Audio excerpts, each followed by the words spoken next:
Good evening, honored guests. Will you please rise for the posting of the colors by the Westbury High School JROTC program and the pledge, and please remain standing for the national anthem.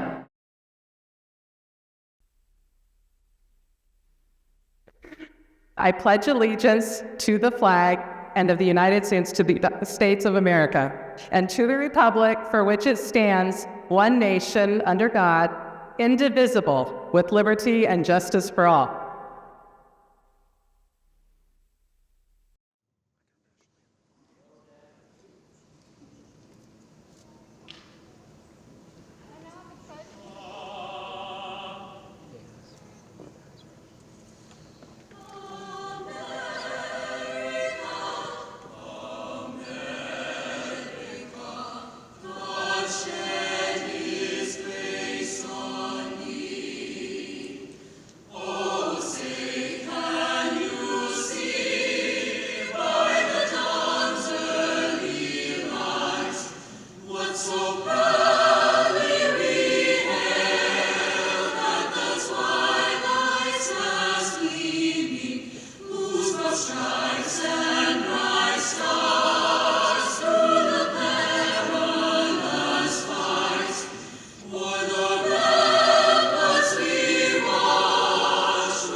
Thank you, HSPVA vocal seniors. We would also like to thank senior visual artist Eileen Zhang for the digital imagery here at Smart Financial and our HSPVA yearbook staff for the pre-commencement slideshow. Thank you all.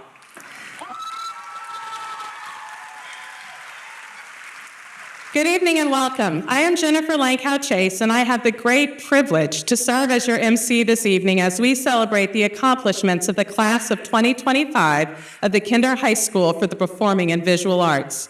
For the safety of our performers and as a courtesy to the audience, we would like to invite you to silence all mobile and electronic devices at this time. We also ask you to refrain from moving seats to take photographs. We will be recording this evening's performances and ceremony, which will be available on our YouTube channel as soon as possible. Please also note that photosensitive guests may find our lighting difficult. Feel free to make your way to the lobby if necessary. Seniors, here we are. It's been 4 years since we met you, all of us behind masks. Your fresh, hopeful little ninth grade eyes that greeted me 4 years ago were mysteries to us. We didn't know you. We had to learn who you were without seeing your smiles. As you entered high school, most of you hoped to present a certain identity. We all do. It's one of those things that make us human. It's literally who we are. The clothing we wear, the art we consume, even the food we eat are all part of our identities. That first big step into high school was fraught with nerves about how best to project the identity you wanted to share with others. Everyone thinks a little harder about what you were going to wear that first day of school, even us teachers, and we've been doing it for a long time. At HSPVA, your identity constantly shifted and evolved to accommodate external factors throughout high school, and your choices as you navigated those factors helped you to continue to define your identity. At PVA, these last 4 years, we were shifting important pieces of our identity as a school as we underwent a massive shift in our administration your first year. You've helped us welcome many new faculty as well. These are all forces that change and shape HSPVA's identity. In these 4 years, as you have begun your transition into your identity as an adult, you've watched HSPVA curate its identity alongside you, and you have also had to watch our country struggle to define its identity. Throughout all of this, art has been central to answering those age-old questions. Who am I? Who are we? Humans have used art to shape identity for millennia. Sometimes art is used as a pure reflection of ourselves, but sometimes art is co-opted and used to influence people, as we see during the nationalism of the Romantic era, or even in visual propaganda. But in all cases, art shows us who we are, who others are, and who we want to be. Art is also important in our identity as Americans, Houstonians, or even supporters of public education. What we produce and value as Americans or choose to support in our public education system shapes the identity that is seen beyond our borders. Sometimes this identity that is projected to the world is at odds with our own personal ones. The choices we make as a group or society help the world determine who we are. Are we a city that values art? Does our public school system invest in art education, therefore showing others what we value? Does our federal government choose to support the arts or not? Who are we without art? In 1977, during the Cold War, NASA launched the Voyager spacecraft. These scientific probes were meant to explore the regions of our own solar system and eventually the interstellar space, the space beyond our own star's reach. Scientists understood that there was a possibility that by sending these probes beyond the reach of our solar system, they might be encountered by other life forms. Because of this, they decided that they would include 2 phonograph records, which are today called the Voyager Golden Records. These phonographs are meant to help other beings understand what humans are, to help answer the question, what is Earth? Of all the things that were chosen to be part of these precious examples of what Earth is, among the sounds of us talking, recordings of the wind and the sea, greetings in 55 ancient and modern languages, images of DNA and landscapes, the committee tasked with this project also felt compelled to include art. This committee, led by Carl Sagan, understood that art is a vital component to our identity as humans. The debates were intense. Limited space meant decisions had to be made. In addition to music from the Western tradition, including Bach, Beethoven, and Mozart, the record has music from Benin, a Navajo night chant, songs from the Aborigines of Australia, music from Peru, and a mariachi song called El Cascabel. It also had Johnny Be Good by Chuck Berry. People complained that it was teenager music, but Carl Sagan said, quote, "There are a lot of teenagers in the world." The next few years are going to present you all with the opportunity to further shape who you are, many of you away from your families for the first time. The power of art to define us, our country, our planet, is at the core of its creation. Tonight, we will see firsthand how art has helped to define you. And so, class of 2025, to begin our celebration of who you are, please join me in welcoming to the stage the principal of our beloved Kinder High School for the Performing and Visual Arts, Dr. Priscilla Rivas.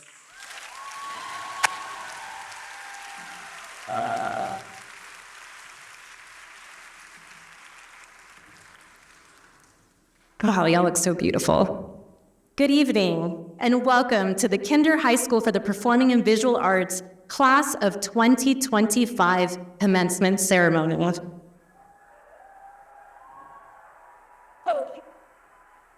Buenas noches y bienvenidos a todos. My name is Priscilla Rivas, and it is my great honor to stand before you tonight as we celebrate an extraordinary class of artists, scholars, and changemakers. Before we celebrate your incredible achievements, I'd like to take a moment to recognize some special guests that are joining us here tonight. HISD board member Jeanette Garza Lindner,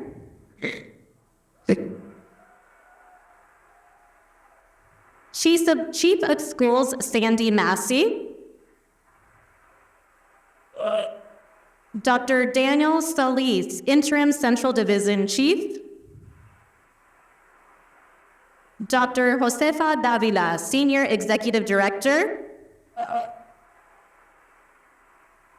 Dr. Eric Posadas, Executive Director of Instruction,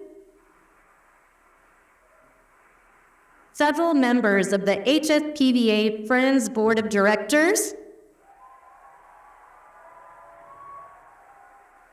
and and some of our new faculty members who will be joining the HSPVA staff this fall. Now, as I see the house lights are on, please leave those on because I would like to recognize the remarkable individuals who have guided, mentored, and stood by our students every step of the way. HSPVA faculty and staff, your dedication has been nothing short of life-changing. Would you please stand and be recognized?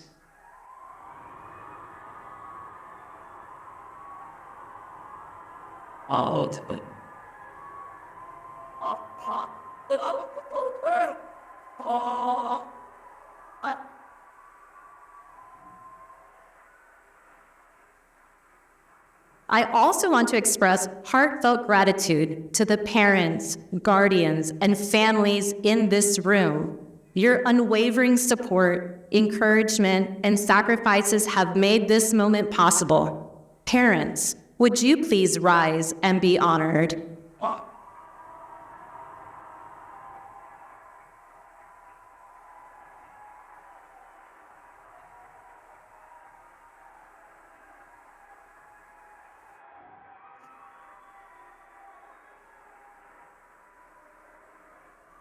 Thank you. You may bring the house lights down.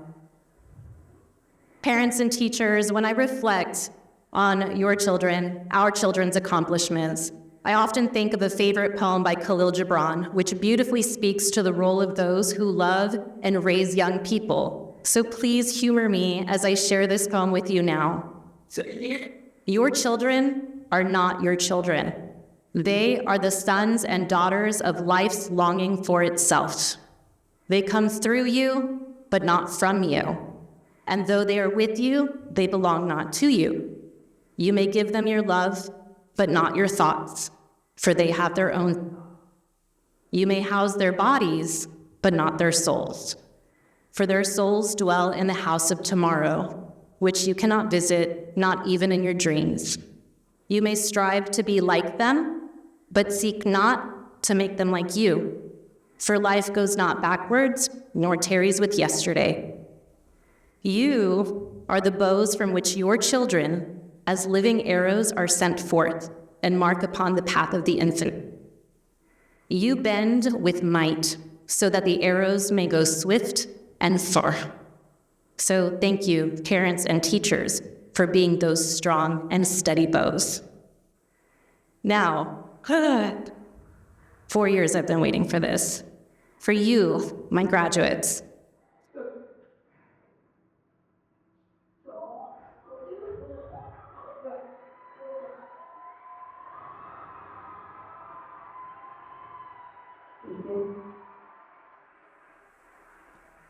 This evening is especially meaningful to me.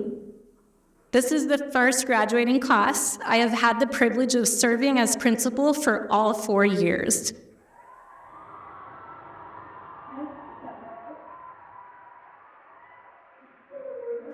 We eagerly began this journey together in 2021, not yet knowing how deeply we would shape one another's stories.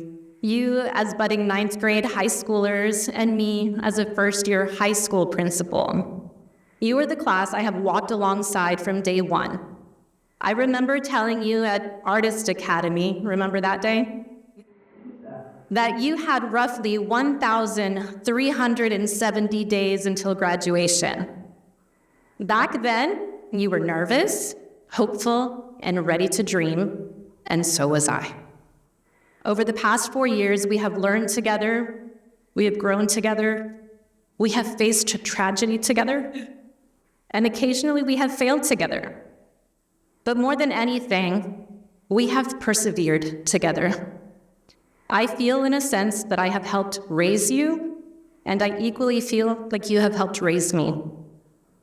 Through your art, you have shown me the strength of vulnerability. Through your studies, you've demonstrated focus and excellence.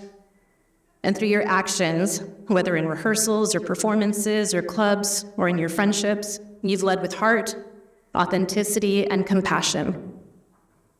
So in all honesty, I was going to share with you some sage advice about resilience and grace, But literally on my drive here tonight, I realized that your 4 years, my 4 years, our 4 years have been all about resilience and grace.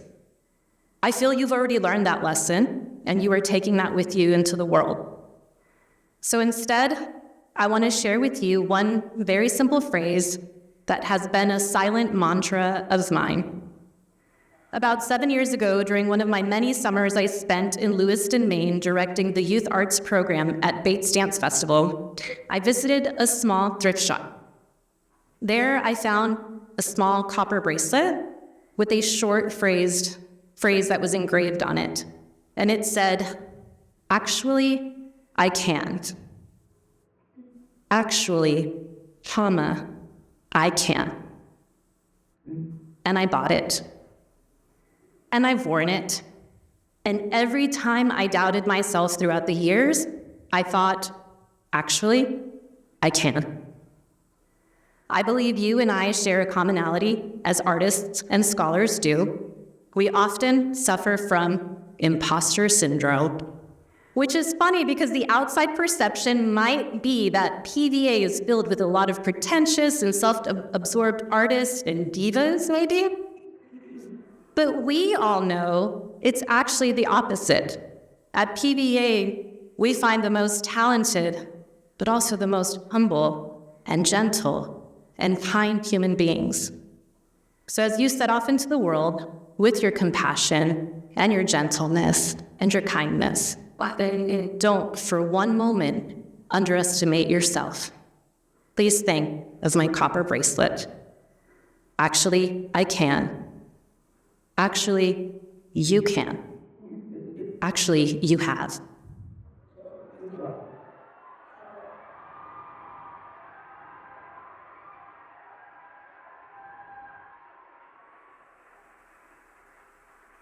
Class of 2025, we have poured into you the gifts of knowledge, skill, and vision. Your families have wrapped you in love and belief, and now it's your turn to shape the world. Go with courage, go with heart, and go knowing that you carry all of us with you.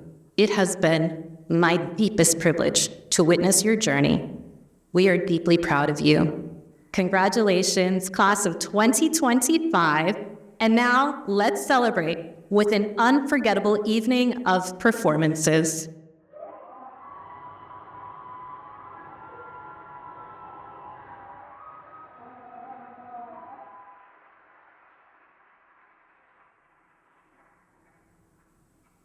Thank you, Dr. Rivas. One of the first ways humans could identify themselves was through the power of our voices. Humans can talk because of anatomical features, neurological structures, and cognitive abilities that allow us to produce and understand complex sounds and symbols. But it is our ability to sing that shows us what we value. Singing Happy Birthday identifies us as a connected species. Humans do not exist on our own. We form communities that should value each other. And the simple act of singing a song to recognize the day of our birth is indicative of how much we value someone else's identity. Let us welcome our music seniors who have chosen to add the title vocalist to their identities as they sing a medley arranged by members Stephen Hill and Victoria Martinez, including Somewhere from West Side Story by Leonard Bernstein and Stephen Sondheim, Where It All the Time Go by Dr. Dog, and Somewhere Only We Know by Keane.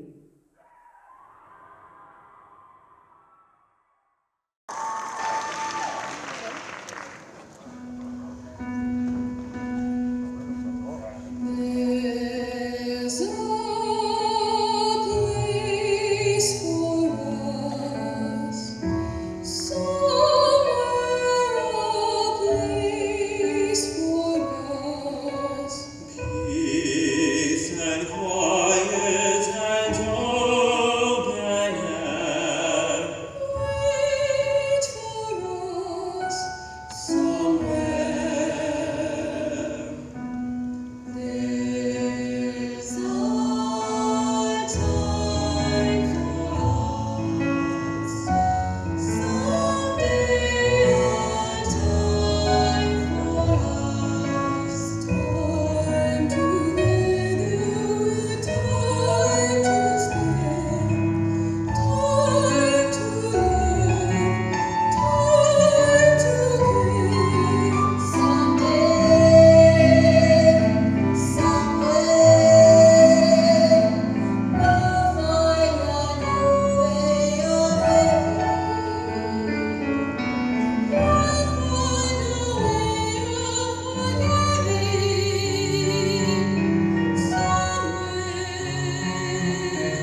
As humans throughout history sought to identify themselves, they created instruments. As music became more complex, instruments continued to evolve, again indicating how fundamental to our identities art is as humans. Today, pianos are found in many places where humans gather. While the number of pianos in middle-class homes declined after the arrival of the phonograph and then the radio, for a time, pianos were found throughout the West and beyond during the Victorian period, and became popular in places far from their beginnings, such as Japan during the Meiji Restoration. For families who consider music to be an important part of their identity, the piano is almost always the first instrument they choose to teach their children. Whether it is Carnegie Hall, a local church, or a union hall, pianos have always allowed us to share our identities. If we attend a performance of Long Long or Yuja Wang, we share the identity of an art patron. If we were a factory worker in the early 1900s and identified as a wobbly, we would have gathered around a piano in our union hall to hear "There is Power in the Union." Artists throughout our modern history have composed songs for the piano to bring people together. Tonight, our senior pianists are going to meld their individual identities into a shared one as they perform Galop Marche for 8 Hands by Albert Lavignac.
Thank you so much, Fiona seniors. The written word allows us to share our identities with others when we cannot be in the same place together. When Dr. Martin Luther King Jr. was jailed in 1963, he wrote an open letter now called Letters from a Birmingham Jail to explain what mattered to him and why he took the actions he did. It allowed others to identify him and his goals. Reading the writing of our leaders or those who want to lead allows us to identify their plans. While Dr. King used words while in jail to share what was important to him regarding civil rights, Adolf Hitler used his time in jail to share his goals on Mein Kampf. We should heed these moments when people tell us who they are. Creative writing uses words to reach beyond these basic needs of communication, allowing artists to express their thoughts, emotions, and ideas, in short, their identity. And reading creative work allows us to connect our identity with that art. We connect our identity to the words on a page when we read poetry, but we rarely have the opportunity to hear from the writer how their work is a reflection of them. Tonight, we are allowed behind the curtain to hear from our creative writers as they explain how their work is a written manifestation of their interests and values. As we play several videos tonight, please hold your applause and cheers until the conclusion of the video so that we may hear all of our graduates.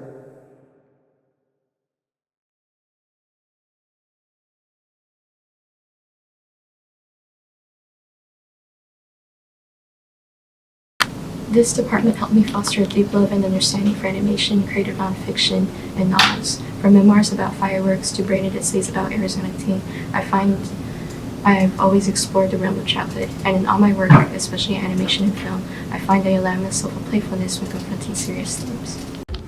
As a writer, I explore truth, mind, and the world. I'm drawn to the in-between moments, the stuff people feel but don't say. My work often comes back to memory, identity, and healing. I like to say my work feels like a conversation, personal, layered, and real. Writing for me has been therapeutic since middle school. My therapist suggested journaling for my anxiety. This led me to apply for creative writing, and later I applied for a filmmaking program in New York City, where I got to meet like-minded people, which deepened my passion for storytelling. Filmmaking lets me express myself visually, whether that be through screenwriting, storyboarding, or music. Ultimately, this department has given me a multitude of opportunities to express myself and explore where I truly belong after high school. My favorite piece that I've written over these past 4 years is definitely my Agnes essay. It's about this chick that I met at a summer program 2 years ago, and initially when I wrote it, it was just that linear story. But then I was able to work with Miss Opte and expand it into this braided essay based on all these dreams that I was having, and I used it for my senior show. One of the first poems I wrote in freshman year was called Childhood. Since then, I've written hundreds of pieces, stories, poems, scripts, and yet I keep on coming back to the same themes: nostalgia, sentimentality, and childhood, the things we'll miss when we're gone. In my junior year, I learned that photography was my way of telling stories. When I go through my photos, I reflect on memories I have with them, such as the interactions with the people or what was going on in that moment. Junior year, I wrote a contrapuntal, which is a kind of poem that is split into 2 columns, and you can either read the columns separately, but you can also do both columns together. It was long, but I feel like that process really reflects what poetry is to me, just a way to navigate different worlds. I love visual mediums like fiction and screenwriting. With the poem I wrote you last year that focused on finding a character that makes abundance when there is none. And that's a core theme of much of my work. I try very hard to add some messages to my writings because I want to cover points in the world's suffering as well as my own. Often I found my own writing haunting me.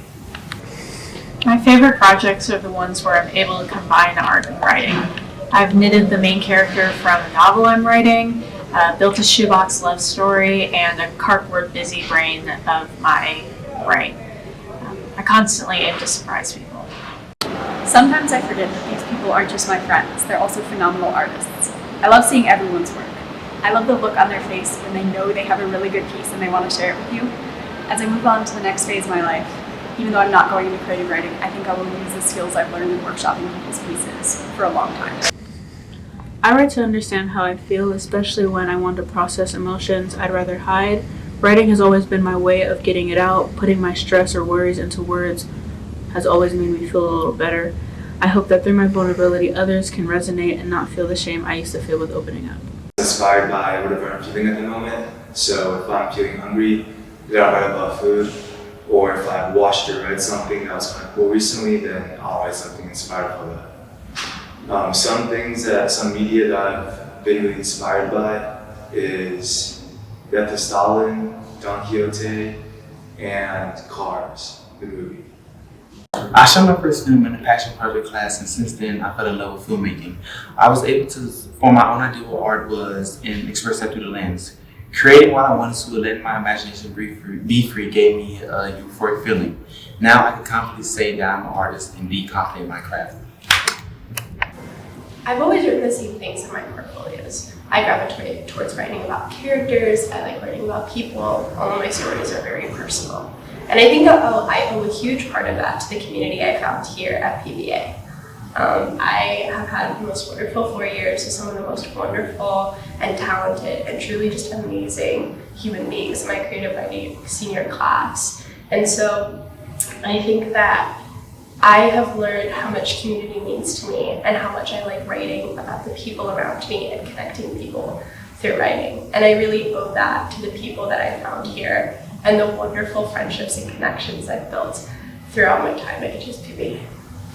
My name is Joa, and one of the biggest influences will forever be Ross Kay's Book of Delights, which has helped me with my consistency as well as creating life within the mundane aspects of it. As of right now, I'm fully immersed in zine culture as well as collaging. I've been influenced by many of my peers who are still working within zine culture, and I hope to publish one while I'm in college. The best way to find inspiration for my writing is by going on walks. I really like to listen to good music while walking, or listening to the trees or birds or looking at the clouds. I find that the best writing I've done is based on walks or conversations I've had with people while going on walks, and people who know me know I love to get my steps in. Over the past 4 years, I have learned that the words we think, speak, and write become the house we live in. They become our identity. As we enter this new chapter, we are building the house we live in. We are building who we are, what defines us, and what guides us. I have decided that when I build with judgment, I surround myself with so little. But when I build with love, I'm within a mansion. When I want to understand something, I write a play about it. Some of my favorite pieces over the last 4 years have been comedic short plays exploring my questions about art, ethics, and human relationships. I've learned to see writing as a process of inquiry and collaboration.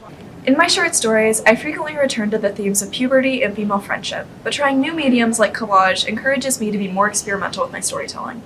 Being a part of this department has taught me to appreciate the writing we encounter every day.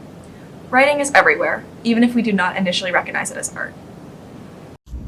I'm both cynical and whimsical, so I usually depict something that's either very romantic or very nihilistic. I write fiction at my leisure, but I spend most of my time making short films because I have such clear visions for what I want people to see. When I'm looking through a camera, I can make the world blue and turn it beautiful. In my head, everything is bright and colorful because I know that I'm not. I live my life by the motto, if it's stupid and it works, it isn't stupid. And this motto that forms the core of my entire identity is present in all I do. For me, every idea I have, from what if Houston got nuked to psychic mailman fights imaginary friends, has some warrant.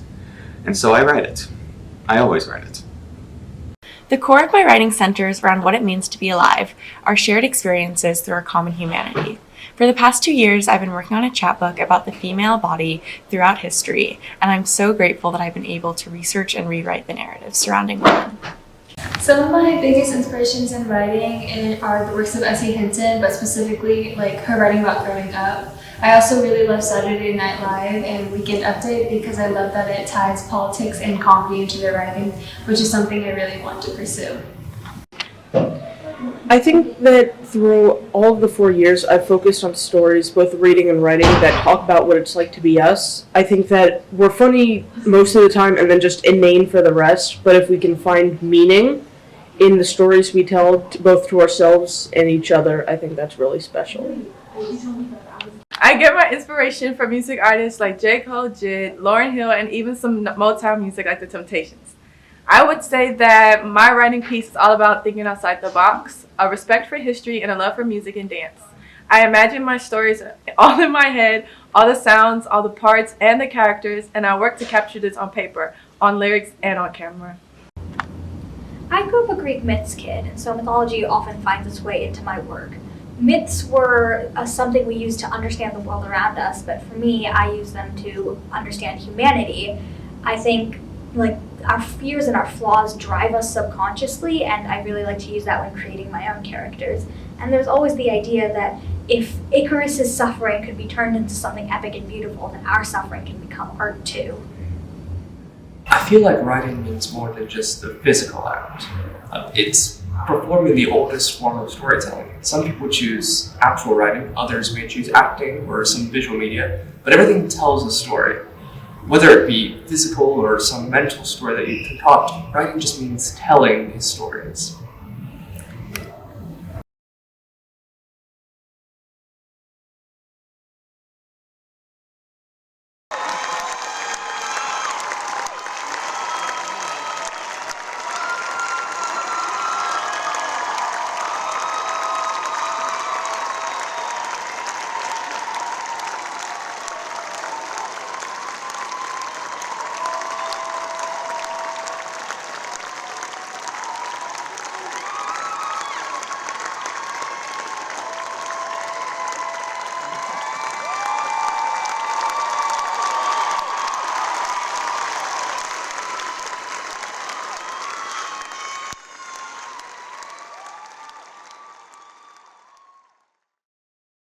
There is little music that is as part of the identity of our country than jazz. It is a purely American art form that evolved from the horrors of enslavement at our country's founding into the art form it is today. The ability to improvise, but within a set of agreed upon limits, is often seen as a perfect metaphor for American democracy. So much so that the State Department used jazz during the Cold War to promote America to the world. As we reached the 1950s, the racism and violence of the U.S. was getting international exposure. This was not helpful to winning the hearts and minds of people around the world in the midst of the race to gain allies and contain communism. Jazz could be used to show the world a false picture of harmony as jazz bands composed of both white and black musicians toured the world at the behest of the U.S. State Department. But both Dizzy Gillespie and Louis Armstrong understood all too well how this was a fictional American identity. After the Little Rock Nine had to be escorted to school by the 101st Airborne, Armstrong himself canceled plans for a State Department tour to the Soviet Union. His identity was at odds with the goals of state. Dizzy Gillespie refused to be briefed by the department, famously saying, "I've got 300 years of briefing. I know what they've done to us, and I'm not going to make any excuses." I am lucky to work in a place that seeks to ensure that jazz continues to be quintessentially American, available to all who love it as much as Louis and Dizzy. Tonight, our jazz seniors will play a song by Gillespie that on its surface doesn't seem very American, but Gillespie himself would tell you that he called it interlude and that, quote, some genius decided to call it Night in Tunisia. Here are our jazz seniors playing A Night in Tunisia by Dizzy Gillespie.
Traditionally, at a high school graduation, there are two students who work hard to add to their identity the title of Valedictorian or Salutatorian.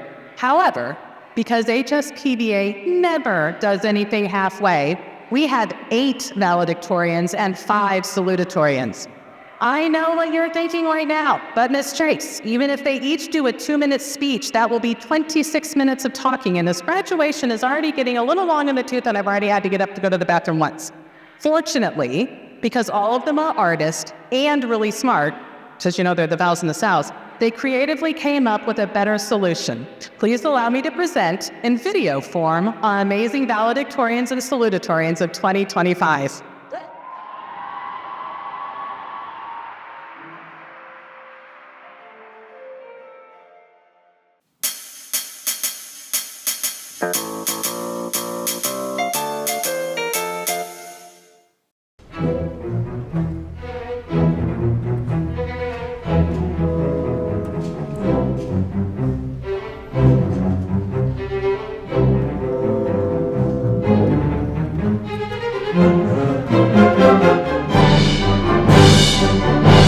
I think my journey's been shaped because of the people I've been around. My HSPVA journey has shaped who I am today by giving me a greater appreciation for the world around me.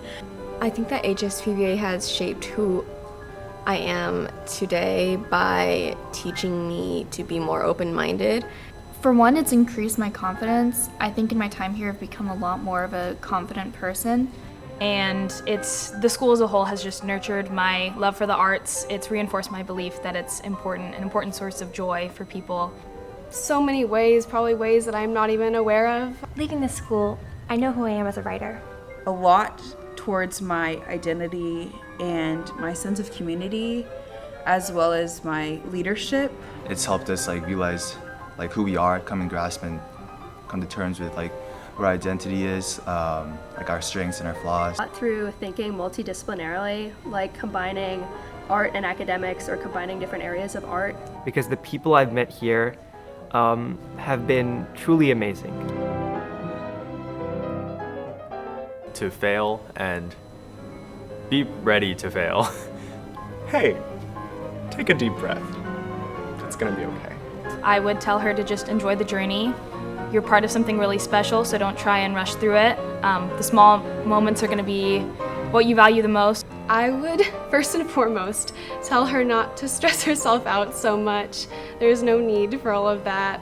I think the biggest thing I struggled with was imposter syndrome. Yeah, just don't be afraid to be who you are, because you'll find your place somewhere, you'll meet your people here, and you'll truly have an amazing experience. Not to define myself that fast and not to rush to put a label on what I want to do. It sounds corny, but it's just to be yourself. I would also tell her that growth isn't always linear. It's okay to have ups and downs. Stop getting caught up in perfectionism. Approach the uncomfortable with an open mind. You're gonna get through it. My only regrets are the opportunities that I didn't take. Stay true to yourself. Never be afraid to take risks. It's always gonna work out at the end. She has so much to look forward to at HSPVA. Be used to failure, because I was really hard on myself for my high school journey, and I wish that I wasn't. So I would say take each moment as a learning opportunity and move forward from there. And just worrying about doing the best that you can. She's going to make so many memories that she will cherish forever. Be the one to reach out to people. And sometimes relationships take effort, and you have to be willing to put that in. You can't expect everything to come to you. It's definitely Miss Rosales. Mr. Landry. Miss Chase. Mr. Bingham. Physics is a daunting subject, and really appreciate everything that he's done, because he is the reason why I want to go into engineering. Inspired me to navigate growth and change. I think the lesson that she taught me is ultimately success in what you're striving to do comes from a passion for doing it, and that you're gonna have to be willing to invest the energy and the time. COVID. It was definitely COVID. I remember going here for the first year with my mask on. I couldn't really see anybody's faces, but the thing that I could see were people's eyes, and you could tell so much just by looking at them, how much how much passion people had about their arts, about their academics, how much friendliness they had towards each other. And even though you couldn't really see the people's faces, I still got that feeling of having a community, having a home, and being connected to each other. I think for me, my goal is to make the person I'm interacting with, their world, a better place, right? We continue to really use our creativity and artisticness to solve the problems that our world has, and that we carry with us a real sense of empathy and community. I hope that we go on to do what we love and maybe at the same time become change makers, become innovators, bring joy to others. I just want our class to go out and be the best version of themselves they can be, and to uplift people around them. To contribute to an ever-changing society using the values that have been instilled in us by our time at HSPVA. Is to try for something innovative and something unique. To try to create something instead of just staying stagnant. Creativity is so important, and being able to think in new ways and collaborate with people who are different than you. We're all such change makers, and we're all so committed to what we do. Love for us to be true people who are willing to change the world and commit to that. You guys are so amazing and kind, and the world really needs more people like you. To my teachers, especially the ones that I've had for 2, 3, Mr. Morales I've had for 4 years. PVA, we're so lucky to have teachers like you. To my friends, to my amigos, I'm gonna miss everybody. To my mom, my dad, and Allie, I love you. I would especially like to thank my parents. You guys have supported me so much. To my teachers, friends, and family, I want to say thank you for your support, thank you for your understanding, for your guidance, for the laughs. To my teachers, I want to say thank you so much for supporting me and helping me learn. To my friends, thank you so much for being so supportive. I feel like I've grown so much, especially because of you guys, and I've come out of my shell, and I have so much to thank you guys for it, even though sometimes I don't really say it. To my family, and to my parents especially, thank you guys so much. I love you. To my teachers, thank you, Ms. Opte, Ms. Whittick, and Mr. Mendez for letting me experiment as much as you have and come to love poetry. To my academic teachers, Mr. Landry, Ms. Chase, Mr. Barnes, thank you for being so engaging and intentional with everything that you do. To my friends, thank you so much for reminding me that life is beautiful and for making me laugh and giving me hugs. And to my parents, thank you for believing in me so much. To my family, a great big thank you. They have supported me in, I can't even begin to explain how many things they've supported me in. To my friends, thank you for being blunt and always telling me what I need to hear rather than what I want to hear. I'm so thankful and grateful and appreciative of every teacher I've had here. When Miss Chase has been my teacher for 3 out of the 4 years here at PVA, and she has seen me in so many different ways. Thank you to Miss Ferris, because she is the reason that I've done all the things and had the confidence to do all the things that I do now. I want to thank my creative writing teachers for giving me the freedom to discover who I am as a playwright. To my academic teachers, I want to thank you for sharing your genuine passion for your subjects with me and everyone else in my class. To my parents, thank you for giving me the gifts of very high expectations and also unwavering support. And to my friends, thank you for filling these last 4 years with laughter and love. I love you all. I would like to give a really big thank you to all of my teachers that I've had here. For my family, of course, I thank you all for all the love and support that you've given me. Friends are my support system, and I love them so much, and I would be nowhere near where I am today without them. I would like to say to my teachers, family, and friends, a huge thank you for shaping me into who I am today.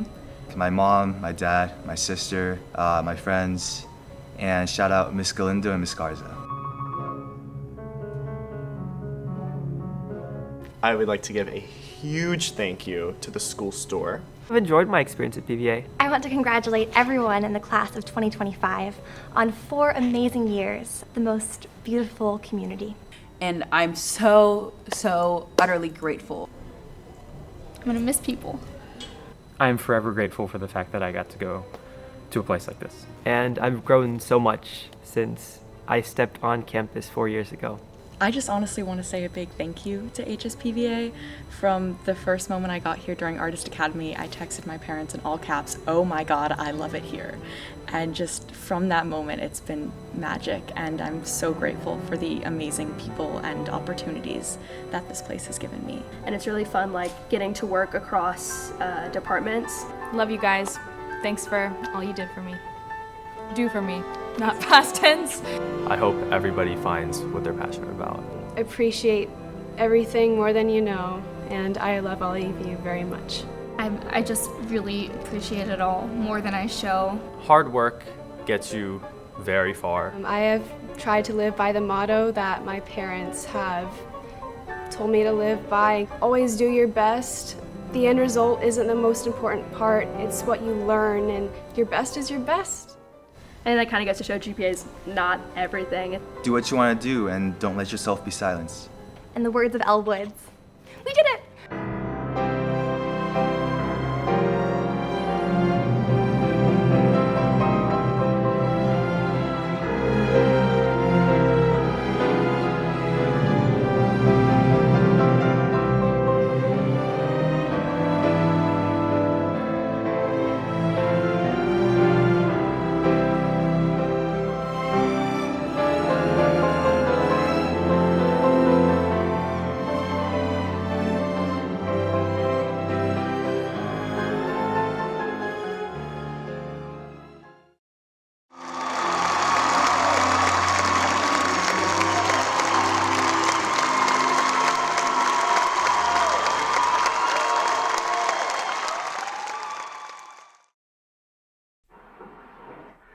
Congratulations to all of you and our best wishes for your next steps. While stringed instruments are found in the music of peoples all over the globe, nothing identifies Western music quite as distinctly as the orchestra strings. It is no accident that among all the songs from all over the world chosen for the Voyager Golden Records, the first to play is Bach's Brandenburg Concerto, and the last is Beethoven's String Quartet No. 13. Orchestral strings are so versatile that they have helped shape many of our identities. Whether it is yours as a classical musician or the countless people in my family who danced the Siege of Innis at every family wedding to an Irish fiddle, strings have been the soundtrack to much of our modern history. A violin is portable and clear enough to be heard above a variety of background noise, and it is at home in a concert hall as it is in an Irish pub or a klezmer band in New York City. Without the violin, viola, cello, and double bass, our musical identities today would be vastly different. Let us now watch how the senior orchestra strings have made these instruments an extension of themselves as they play Sarabande from the Holberg Suite, Opus No. 40 by Edvard Grieg, and Another Day of Sun from the film La La Land by Justin Hurwitz.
Now, please allow me to introduce HISD School Board member Jeanette Garza-Lindner.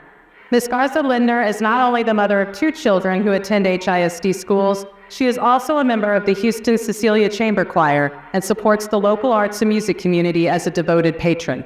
We are honored she is here tonight to present the 2025 HISD Board Awards.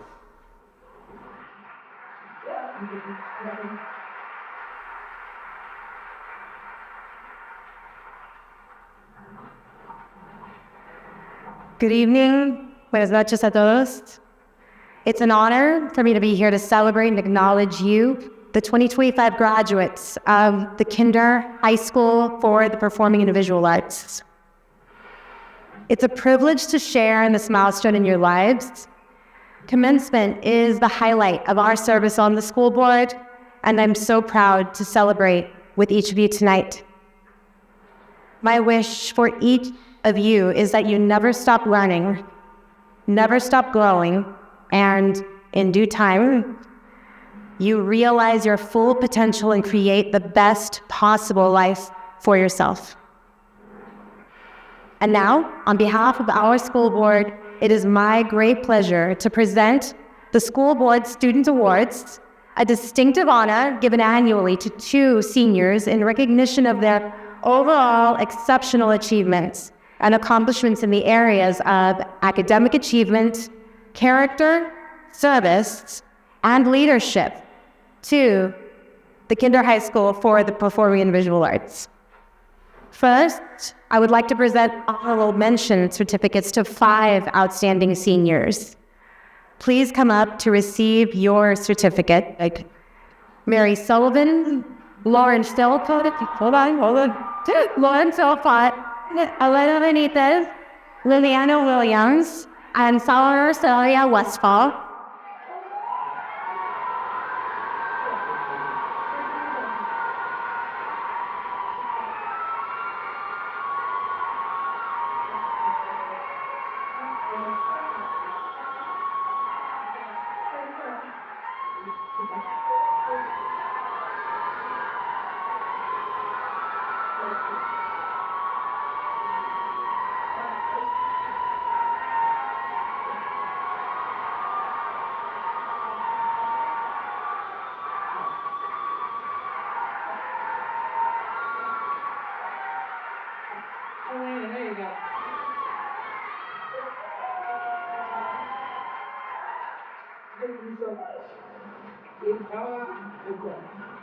And now the recipients of the 2025 Board Award.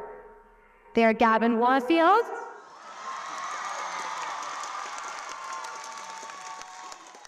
and Andrei Yoshevitz.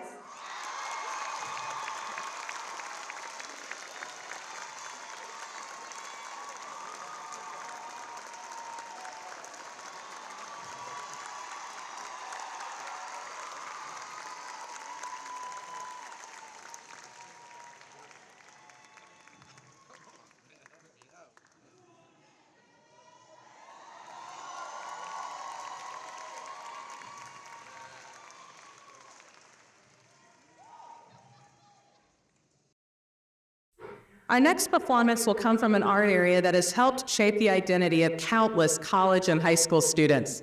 If I were to sing "The Eyes of Texas Are Upon You," many of you here tonight will instantly be transported to a giant stadium in Austin.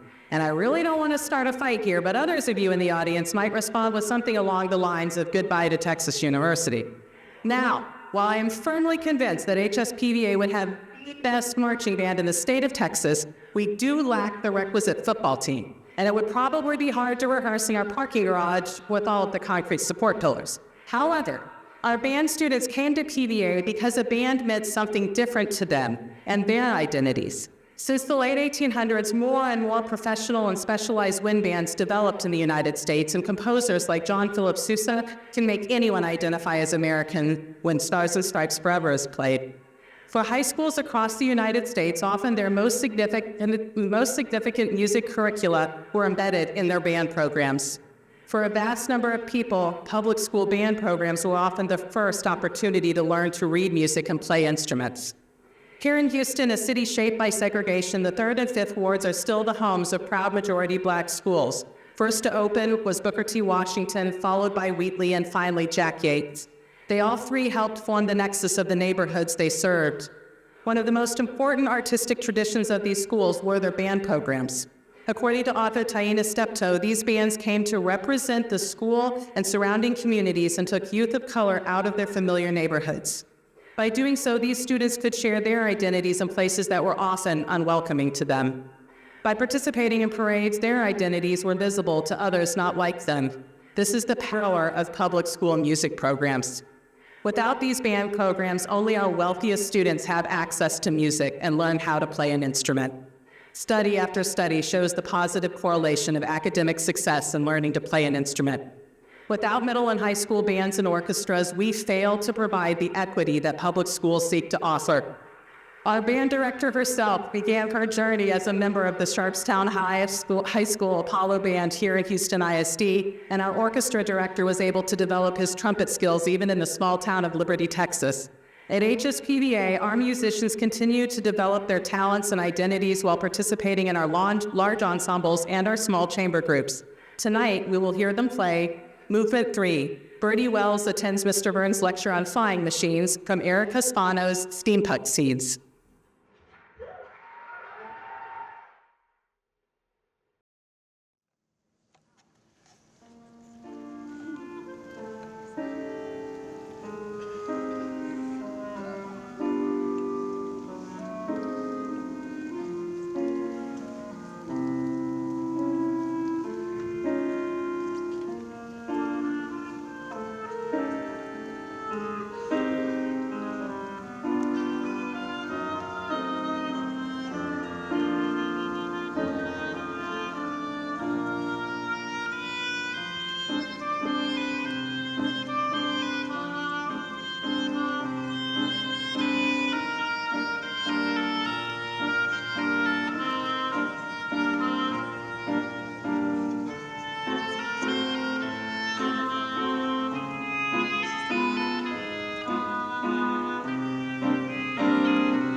Now, of all these pieces of our identity are great. If you've attended an HSPVA graduation in the last 4 years or so, you know by now you should be counting how many times Miss Chase says the word of the night. If you've been negligent in your counting, that was the 31st time I've said identity, and that's 32. For many of our students at HSPVA, these identities are on display during a performance. Even our visual artists and creative writers allow pieces of their identities to reveal themselves to us in their writing or art. There is one art area, however, that is far more behind the scenes.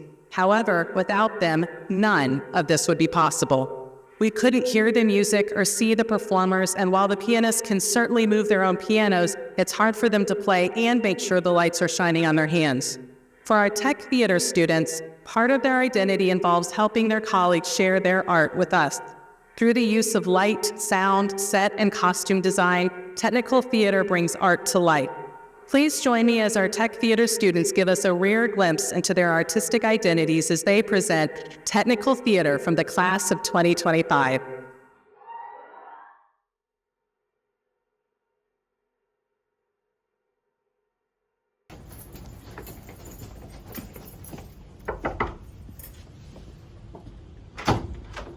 Mr. Davis, can you help us with something? No!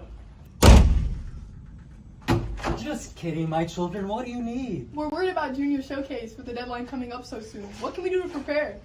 Maybe this would help.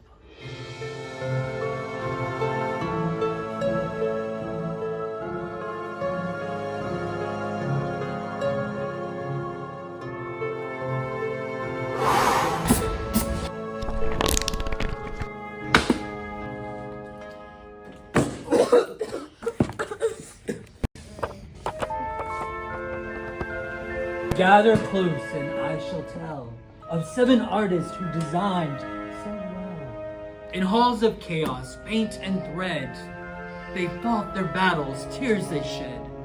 Through stitch and sketch, from dusk till dawn, they worked and laughed and carried on. Let me begin, if you've the time, a tale of magic, told in rhyme. Once upon a time, a tech-filled night, in a school where the stage lights burned so bright, there lived 7 students bold and true, each with a craft and much to do. Now, back in time, not long ago, our tale begins as stories go. Inside the office, worn but dear, where the seniors sat in mild despair. They worked on shows from wall to wall, but missed the biggest one of all, their senior show, tomorrow due. No sets, no costumes, no lights, no single cue.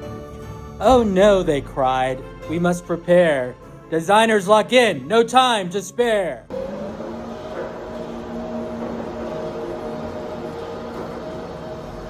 First came the shop where dreams take shape, of drills and foam and colored spike tape. Sir Siraj, wise and full of schemes, with saw in hand, he chased his dreams. Structure, safety, angles tight, he made sure sets could stand upright. Lady Hannah, fierce with vision grand, no tool or script too rough to stand. She measured twice and argued thrice, but made sure every hat looked nice. Next to the land of cloth and thread, where needles fly and pins cause dread, brave Josie, queen of every scene, could stitch a bodice in a dream. With hands precise and skills refined, she brought each sketch to life aligned. Bright Autumn, with the eye for flair, could match a trim with royal air. Through camera lens, she framed the scene, each shot a story sharp, serene. Then came Bella with sketches bold, her vision clear, her palette gold. She stitched with joy each scene just right, and dreamt of gowns that danced in the light. Now to the booth where legends rise, with buttons, cues, and rainbow skies. Dear Layla, focused in the haze, makes gorgeous light looks 10,000 ways. With Alani near and a brain so vast, she lit the board and worked so fast. Then Lauren, snacks within her reach, made cue lists worthy of a speech. A master of the calm and storm, she kept the chaos well informed. With every stitch and screw aligned, they hauled their dreams, no soul resigned. The studio hummed with one great goal, to make one final story told. And as the hours flew so fast, their senior show came together at last.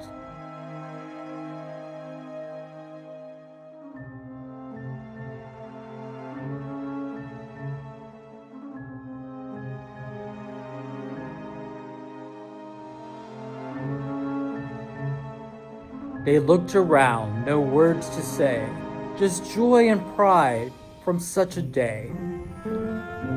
For all the pain, the sweat, the mounds of hot glue, they built a world and made it through.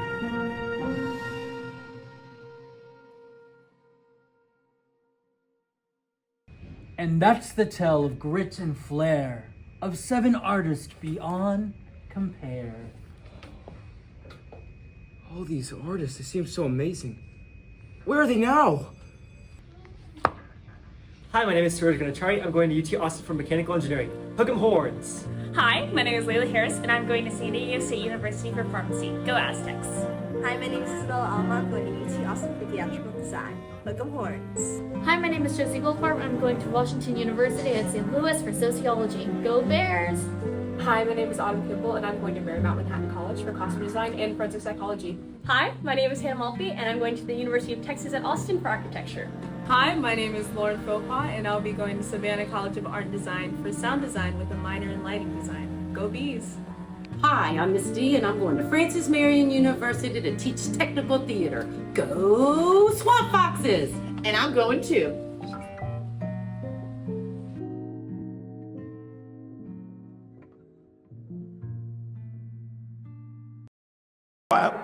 Thank you to the technical theater seniors in the theater department. With these students in mind, now is a great opportunity to thank the 9th, 10th, and 11th grade HSPVA theater students who are, right now as we speak, working backstage and in the booths to make tonight's production possible. They were here yesterday, all day today, and will be here long into the night after we are gone, and they still have school tomorrow. For people around the world, their place of birth is often one of the first and most long-standing influences to their identity. Geographer Harm de Blie says that the world's population, only 3% live in a region other than their birth. So many, the land itself calls to us, and the landmarks that formed our earliest memories, the trees we grew up with, mean home. Music, of course, forms part of our culture, which is often linked irrevocably with place. For many people of the Mexican diaspora, mariachi brings them together no matter where they are. Kinder HSPVA is proud to help advance the study of such a vital sound to Houston and beyond through its dedication to this art form. Tonight, our mariachi seniors will play a song that is all about identity. For those of us who don't speak Spanish, Amo esta tierra translates to, I love this land. It incorporates folk dance themes and often transitions into another popular song, Que bonita es mi tierra, which declares how beautiful my land is.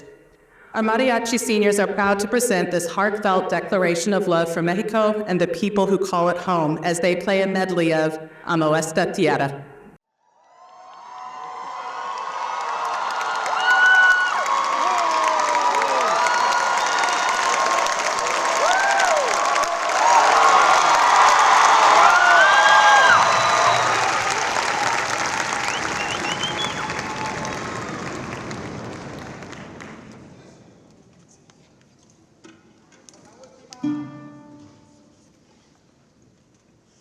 Guadalajara.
While the souls of musicians are often on display in their music, our next item is tasked with taking on the identities of other characters. Theater uses their identities as actors to bring their art to us in a profoundly physical way. Our identities as humans are explored when actors use their identities to share our common struggles, hopes, and desires on the stage. When Hamlet utters his famous lines and asks his elemental question, to be or not to be, his very existence is in peril.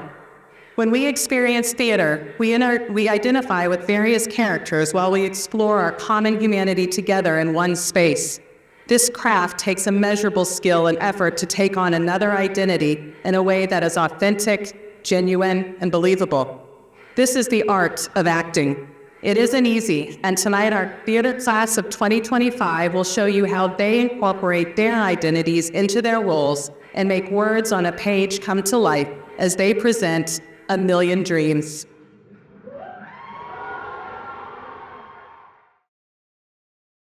Wait. Oh my God. I can't believe this is our last 7 minutes all together. Oh, wait. 7 minutes? That's just enough time to sing. Good morning. I can't believe we're graduating soon. Took us long enough. You know, I can still remember our first day.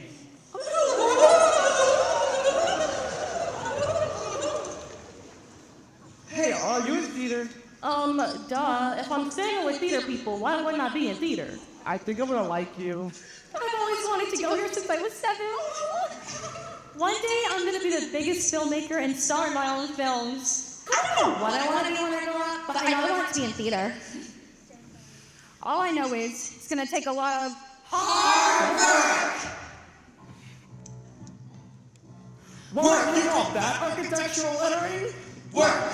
Come on, Kaiser. Remember. Work. But I hit my head. Hard work. Walk at one. Work. Don't be bitter. Be better. Work. Deeper in that Words. Work. No pain, no gain. Work. Who's your mother? Hard work. Shake. Work. Work. Work. Hard work. Hard work. I'm alive, and I will survive. Show the world that I can take it When I hit the high. my baby Show the world that I can take it. Do it. Do it.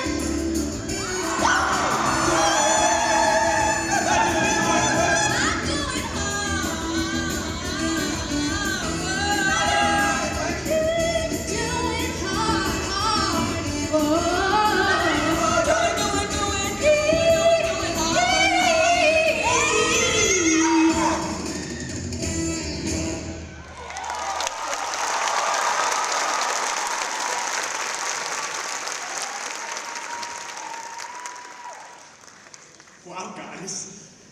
This is actually our last performance together on stage. 4 years of hard work. I'm so proud of us. We've come such a long way. So many memories. So many good times. So many teachers. So many lessons learned. So many meaningless arguments. Even more meaningful hugs, right?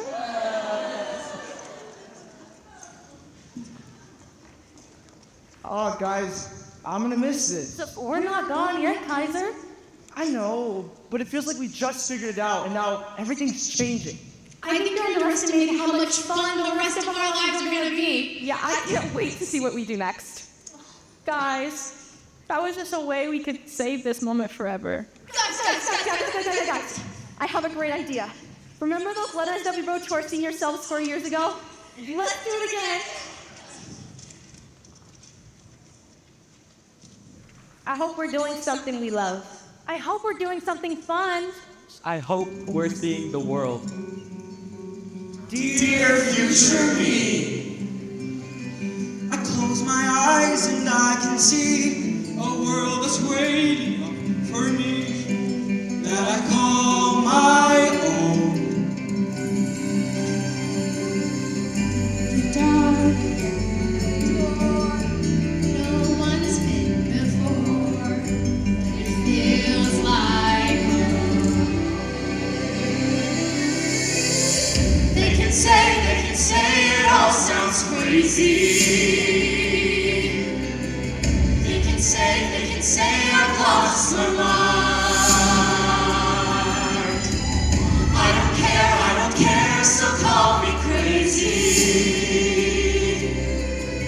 We can live in a world that we design. Every night I lie in bed, the brightest colors fill my head. A million dreams are keeping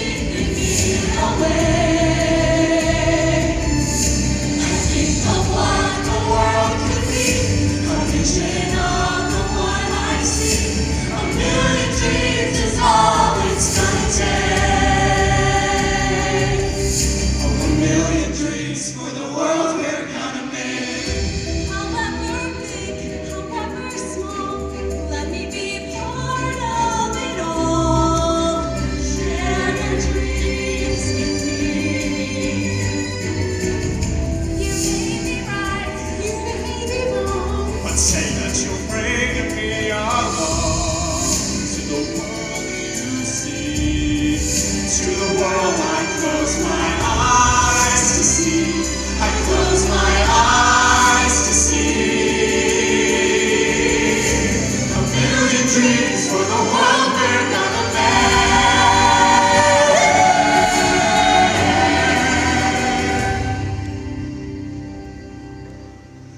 Now go out and be students of the world. One last time, seniors. To class! For the world we're gonna make. 1, 2, 3, 4, 5, 6, 7, 8, 9. 10, 11, 12, 13, 14, 15, 16, 17, 18, 19, 20, 21, 22, 23, 24. 25, 26, 27!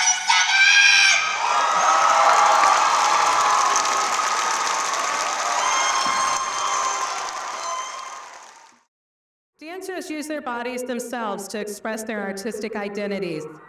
Like all art, dance plays a vital role in the identity of people across the globe. From Russian ballet to Japanese kabuki to Brazilian samba, dance is integral to who we are. It allows us a shared experience. Folk dances were often included in the music during the period of nationalism in Europe, and a Chopin piece seems strange without a polonaise. If hula dancers came on stage, we would all identify them as Hawaiian. Yet despite these different identities, dance is also universal. One of the important identities of Kinder HSPVA dance is the presence of Janie Carruthers. Ms. Carruthers has been involved with the dance department as either a student or faculty member at all 3 HSPVA campuses. Tonight marks the end of her time with HSPVA as a teacher as we congratulate her on her well-earned retirement. While it is hard to imagine the dance department at HSPVA without her, we wish her the happiest journey as she adds new experiences to her own identity. During her time at PVA, she has helped our dancers explore styles from ballet, modern, jazz, and hip-hop to West African, tap, and Bollywood, just to name a few. The Kinder HSPVA Dance Department understands how relevant dance is to our human identity, both in its traditional forms and new. And it is their pleasure to share this with you as they perform to Viva La Vida by Coldplay.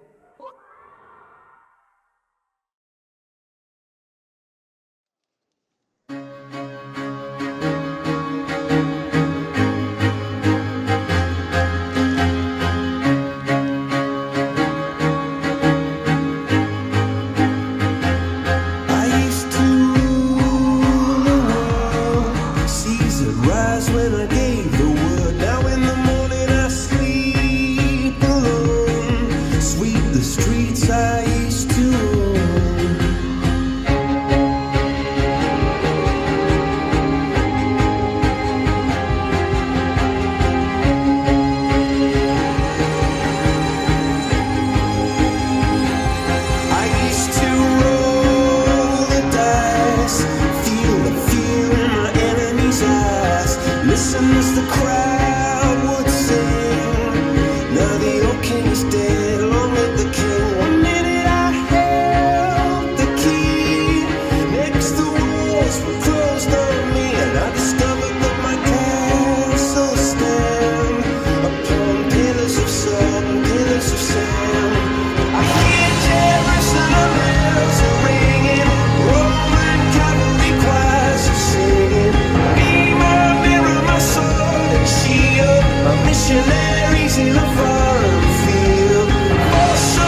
the doors to let me in, the shattered windows and the sound of drums.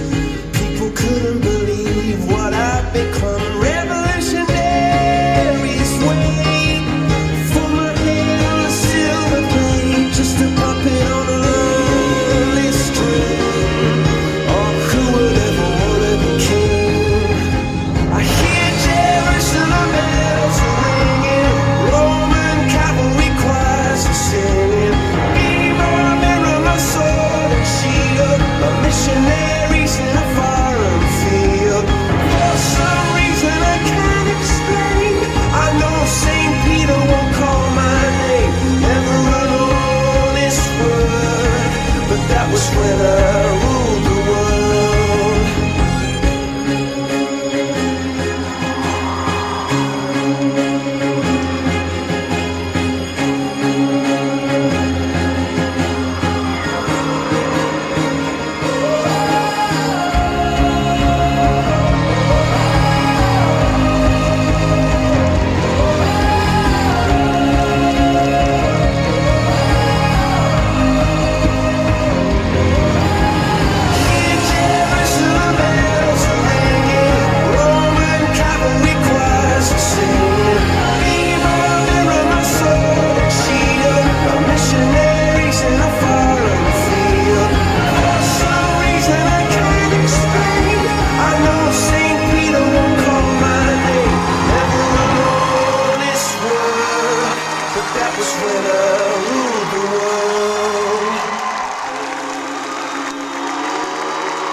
As we end the live performance portion of the evening, we will turn to our visual arts department. Perhaps no other art form tonight can share our identities with others so clearly.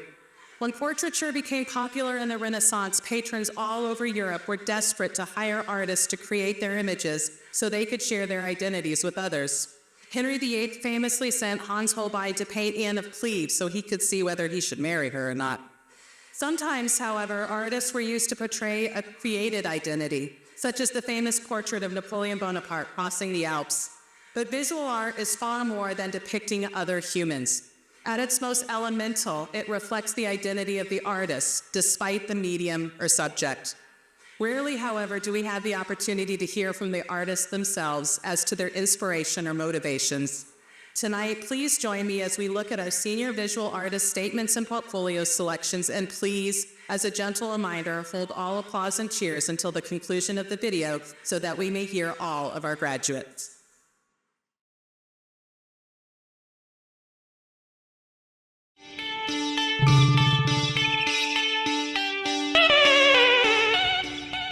Hi, I'm Elena Benitez, and I make work about transformation and decay, and I'm passing the phone to someone who makes welded geometric sculptures.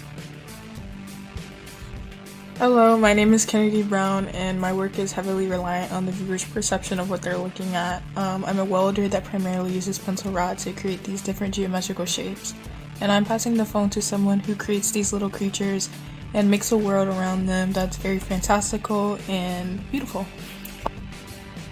Hi, my name is LK Peruto, and I explore cosmic identity through fantastical creatures and tactile artwork. And I will be passing the phone to my best friend, an amazing artist, who makes intricate worlds using their eclectic art style. My name is Amelia Crepo, and my art revolves around storytelling. I explore this through macabre illustrations and 3D works using any and all materials I can get. I usually like my work to be vibrant and detailed, and I enjoy leaving mysteries for people to solve. And I'm passing the phone to someone who focuses on futuristic technology. Hi, my name is Mariachi, and my body of work focuses on architecture, social media, and technology, and it follows a chronological order from past, present, to a potential future. And I'm passing the phone to someone whose body of work is based off TV shows. my name is Davin Jones and my art is about parasocial relationships. And I'm passing the phone to someone that paints stingrays. Hi, my name is Elizabeth Ann Hinley and my art explores the ocean steps where sea creatures blend together with fantasy and nature, and I'm passing the phone to someone who creates surreal, dreamlike things. Hi, my name is Mila Yadamich, and my art is about visualizing memories, and I will continue my work at the Savannah College of Art and Design, and I'm passing the phone to someone who makes art about storytelling. My name is O'Hara Menez, and I am a storyteller. My work is an exploration of different types of relationships and the human connection. And I'll be passing this off to someone who captures life in their paintings through structure. Hi, my name is Annie Crowdhouse and I make art about nature and architecture. I do so through sculpture, paintings, and screen prints, and I'm passing the phone to someone who makes art about their family. Hi, my name is Isabella Lambine. I make work about my family. I feel like my family kind of informs every part of my identity, and especially my art. And that's why I kind of pay homage to that in my art. I'm passing the phone to somebody who makes beautifully detailed and vibrant portraits to portray the beauty of Black women. Hi, my name is Nasaya Levi, and I make portraits of Black women. I use color to portray mood and emotion. The goal of my artwork is to create a positive space for Black women to be themselves. And I am passing the phone to someone who uses pattern to portray their family and their memories. My name is Lauren Loth, and my work is about recreating old family photographs to emphasize their importance. And I'm passing the phone to someone whose work revolves around mythology and fantasy and world building. I'm Persephone Marquitas, and I make all kinds of work with digital media, photography and illustration, and ink, all residing in a world that I have created with different characters, creatures, places, and stories all of their own. And I am passing to someone who makes biological, anatomical work of plants and animals.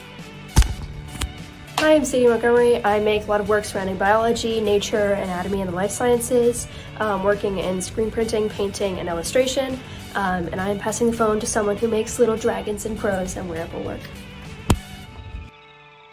Hi, my name is Asha Morty, and I create fantastical, immersive artwork full of wings and mystical creatures. And I'm passing the phone to someone who creates artwork with fields of blooming flowers and marine creatures.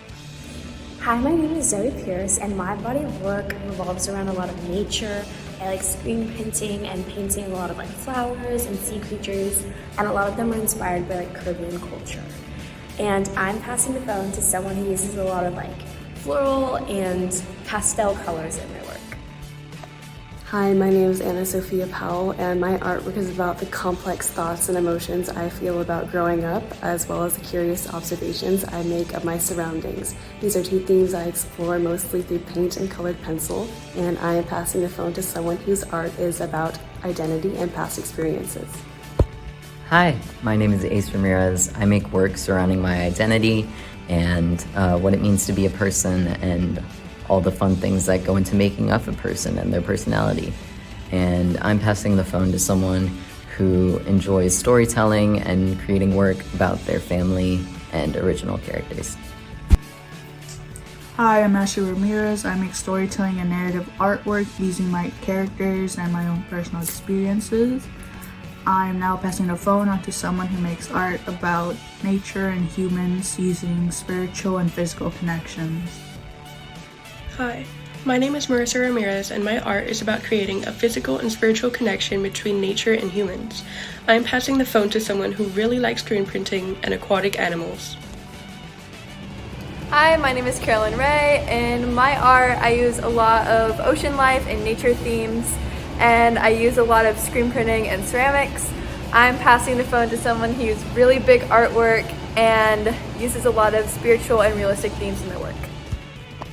Hello, my name is Marissa Reyes, and my work is based on the Southern Gothic style with eerie and serene backgrounds with a focus on self-portraiture and memory. And I am passing the phone to someone whose work is rich in the color red and is about identity and self-expression. Hi, I'm Gabriel Rivera, and I make very introspective work about my feelings and relationships and all the stuff that has built me into the person I am today. And I am going to be passing the phone to somebody who makes crazy cool sculptures about mythical creatures. Hello, my name is Ethan Andrew Robinson, and my art consists of the themes of nature, human nature, and religion/mythology. I'll be passing the phone on to someone whose art consists of narrative and themes of storytelling. Hi, my name is Isabella Roman, and I create art that explores the internal bodily systems of the human body, nature, and the beauty we found within life and death. And I'm passing the phone over to someone who creates art with organic shapes and patterns found within nature. Hi, my name is Iris Sison. My work is an aesthetic exploration of the fascinating patterns and forms found in nature, and I'm passing the phone to somebody whose work revolves around everyday life and celebrates individuality. Hi, my name is Anaya Smith. I'm an interdisciplinary artist exploring individuality and connection through the mundane, whether in portraits or objects that echo everyday life. And I'm passing the phone to an introspective artist who reflects on life as a teen. My name is BJ Spillman. I make artwork about human emotion and experience, covering introspection, growth, development as a teen, and kind of going over how I process certain emotions at certain times in my life. And I am passing the phone to someone whose artwork is very purple, has a lot of storytelling, and original animal-like characters. Hi, my name is Caitlin Tennyson, and my work is about childhood, memory, nostalgia, as well as how I've grown up and who I am as a person today and what defines me. And I express that through original characters, narratives, and portraiture. And I'm passing the phone to someone who talks about identity, perception, and relationships in the work using a lot of different media. Hi, my name is Alba, and I make art about my experiences growing up, my emotions, and my relationships with others in order to try and connect with my audience. And I'm passing the phone to someone who makes art about connections between nature and man and doesn't have the best experience with microwaves. Hi, my name is Gabriel Watts, and my art's about showing the complex relationship between humanity and nature and how we interact with each other. I'm passing the phone on to someone who uses a lot of jeweled and gold tones. Hi, my name is Charity Williams, and in my work I have leaned into portraying Black women and their importance, combining unique figures, animals, and nature into captivating portraits. Now I'm going to pass the phone to someone who focuses on realism and expression. Hi, my name is Andre, and I'm a senior at HSPVA. I'm a visual artist, and my body of work focuses on nature and portraiture, constantly blending in expressionism and realism. I'm going to UT for government, and I'm planning to be a lawyer. I'm passing the phone off to somebody whose body of work focuses on technology and art life. Hi, my name is Eileen Zhang, and my work mostly focuses on digital media and the impact it has on our cultures, our society, our mindsets, and our creativity.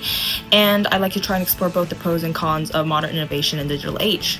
The chain ends with me, so I want to give a big, great congratulations to our graduating class of 2025, and I know we'll all go on to do great things, and I can't wait to see where we all end up in life. Thank you. Bye!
At the High School for the Performing and Visual Arts, not only do students develop strong and lasting relationships with their fellow artists, both in and out of their respective part areas, but also with their academic teachers and support staff. As my UMSA predecessor has always said, at Kinder HSPVA, we do not forget that in the name of our school, high school comes before performing and visual arts. I would first like to recognize our support staff.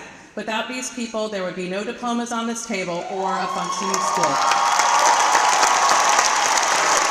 Secondly, I would like to welcome to the stage my fellow academic faculty to be recognized. HSPVA is, after all, a public high school, and without mandated classes, tests, and content, we couldn't exist. Thank you for all of your hard work.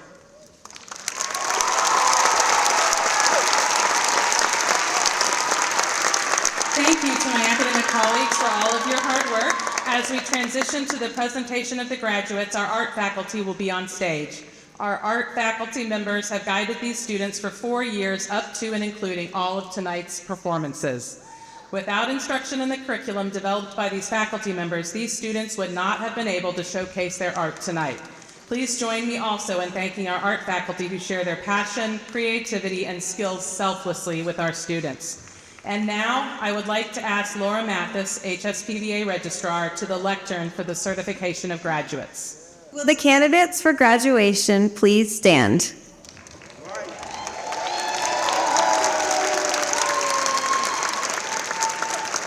Dr. Rivas, Principal of Kinder HSPVA, and I would like to present to you these candidates for graduation.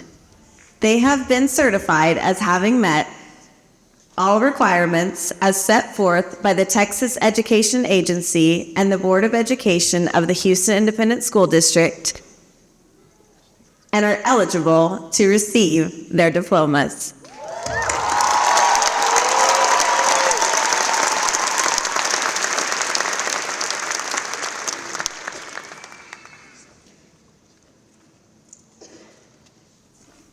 Good evening. My name is Jonathan Klein, and I serve as the Magnet Coordinator for HSPVA. I am often the first staff member HSPVA families meet, and it is my great pleasure to help in their graduation. As our arts faculty call our graduates to the stage, they will be assisted by our counselors, Christy Ferris and Becky Johnson, along with our assistant principals, Oscar Perez and Terrell Lockett, and teacher specialist Naomi Leos. At this time, our visual arts faculty members, Vicki Fowler, Ellen Phillips, Chadwick Gray will begin the presentations of graduates from the visual arts department. Chair David Waddell is out at their own child's graduation, but sends his heartfelt congratulations.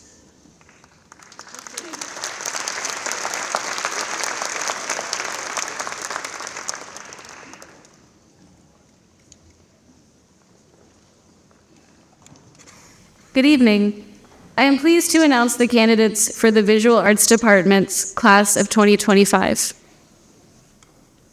Elena Isabel Benitez. Kennedy Brown.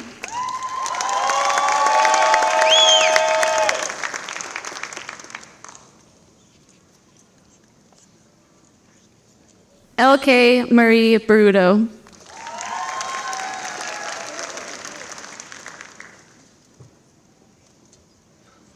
Amelia Crapo.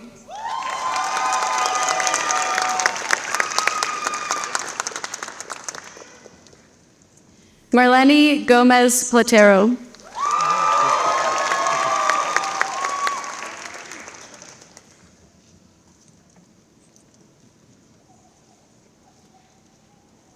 Davin Jones.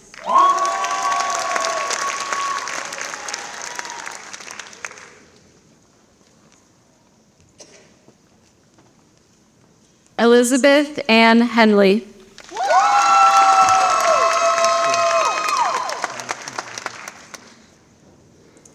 Graduating with Art Area Highest Honors, Mila Yedemich.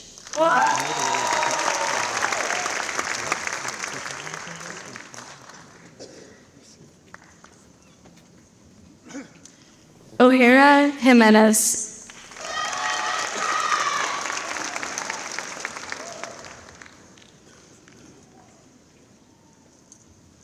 Graduating with academic high honors and art area highest honors, Enya Krauthaus.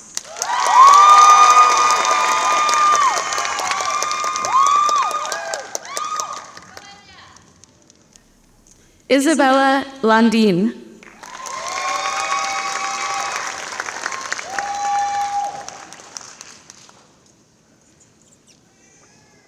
Nisaya Amani Levi.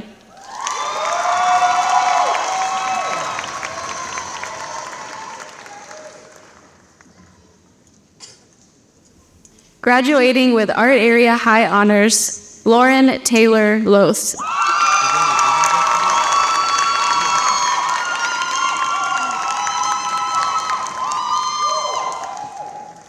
Jinx Louise Marquez.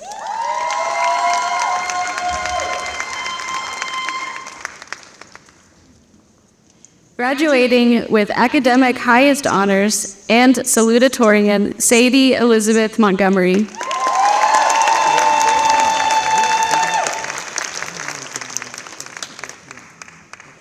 Graduating with academic high honors and art area high honors, Asha Morty.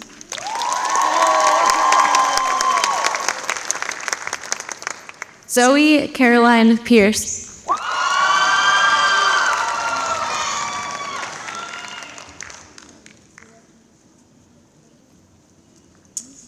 Graduating with academic highest honors, valedictorian, Anna Sophia Fernandez Powell.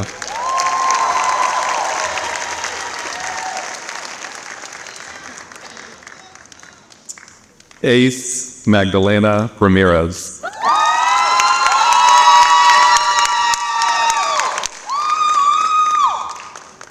Ashley Ramirez.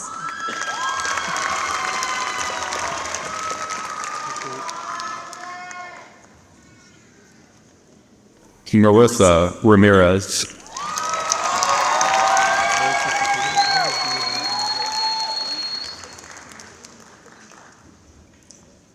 Carolyn Segrist Ray.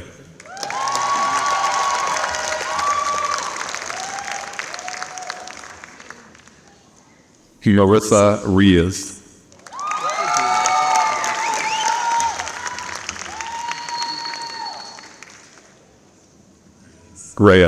Sorry.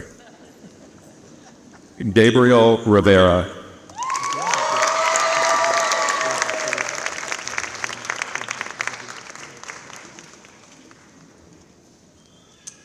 Ethan Andrew Robinson.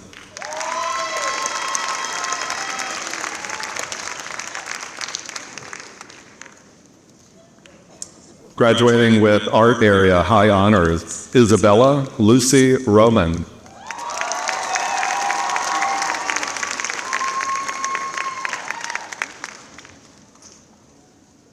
Ira Diagabe Sison.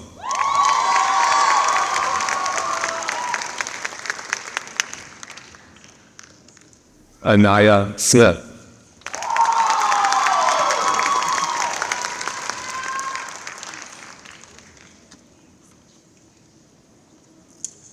Bjorn Spillman.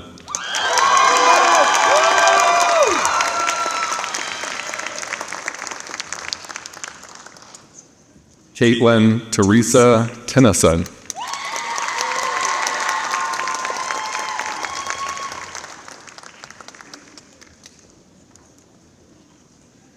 Alba Inahina Warren Jimenez.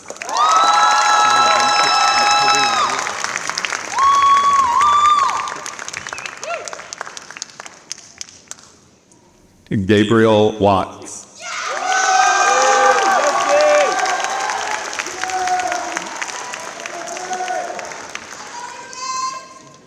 Graduating with art area high honors, Charity Teresa Williams.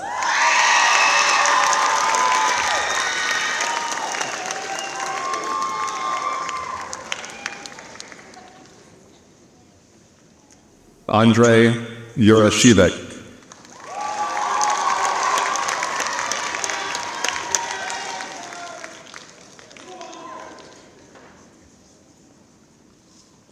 Eileen Zay.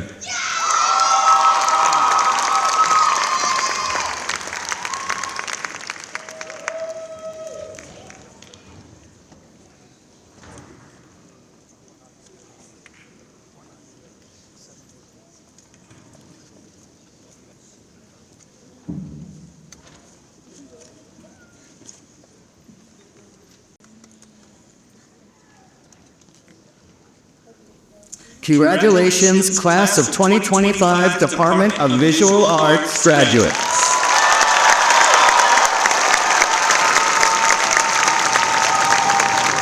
Now, Chair Jennifer Swittick and Lupe Mendez will present the Creative Writing Department's graduates. Angela Apte also sends her congratulations as she attends her son's doctoral graduation.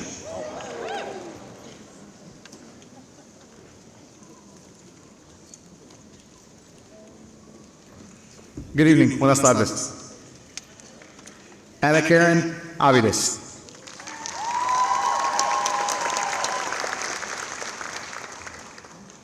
Taylor Demetric Bennings.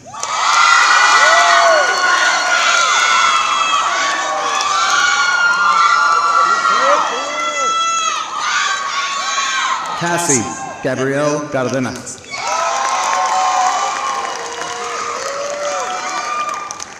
Fiona Clayton.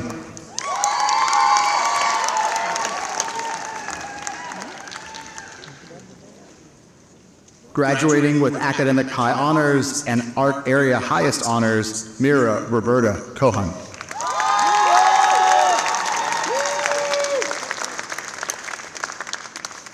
Mateo Beton.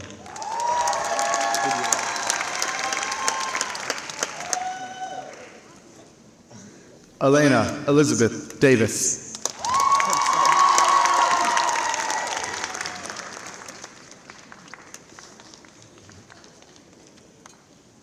Grace Horgan Duncan.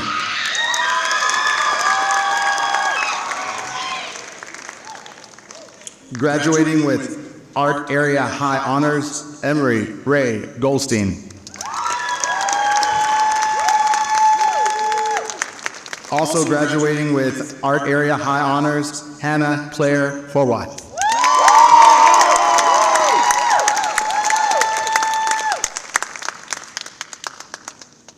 Victoria Sarai Ibukunle.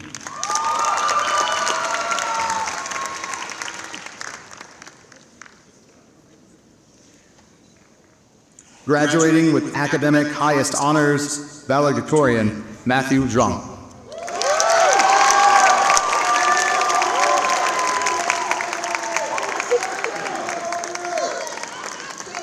Kobe Omarion Johnson.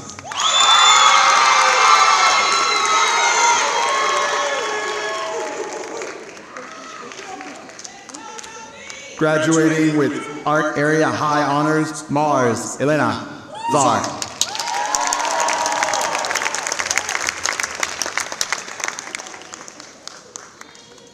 Joa Camille Legrand.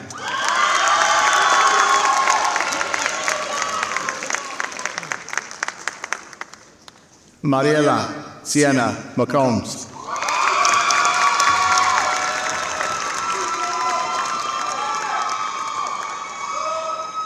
Nola Dickinson Nelson.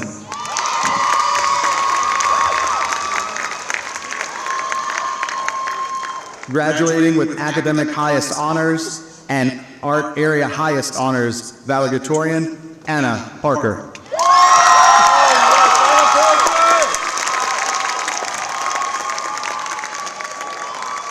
Daphne Maria Parkey.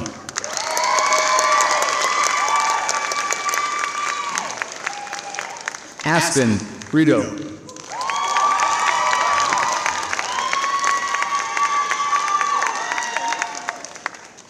Lime Eli Simmons.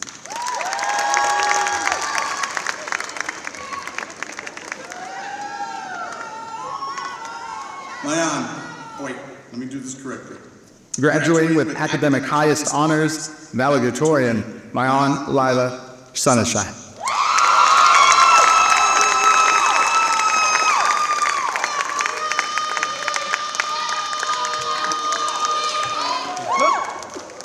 Isabel Remy Stevenson.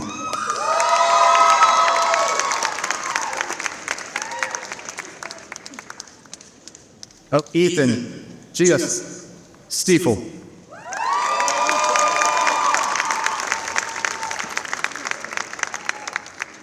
Mary Sullivan.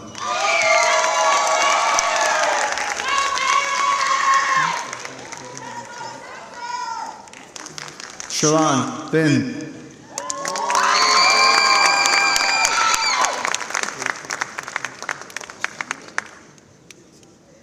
And finally, Lucas Esteban Tirado, academic ionics.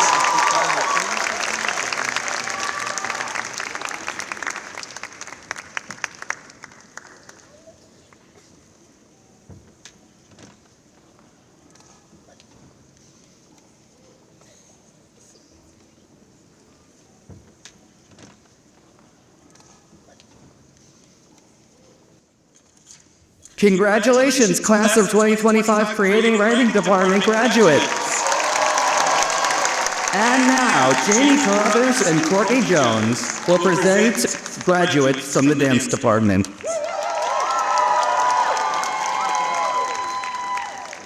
Good evening. My name is Ms. Jones, alongside our chair of the dance department, Ms. Janie Carruthers. We're extremely proud to announce our class of 2025 dance department graduates. Graduating with Art Area Honors, Kate Wells Abernathy.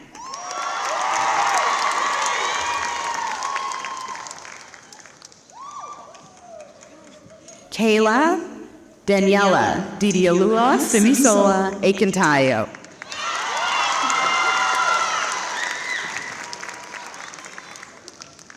Graduating with Art Area Honors, Ashlyn Cannon.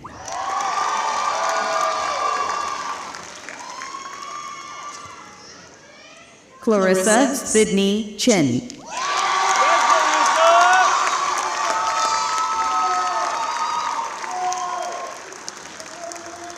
Jonah DeKeegan.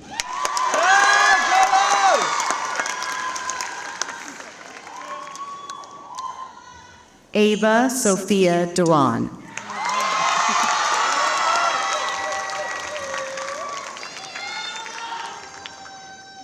Ava Catherine Harrison.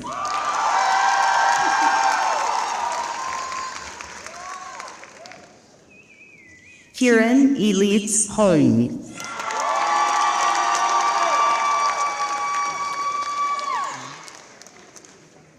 Karen Grace Kamishiara.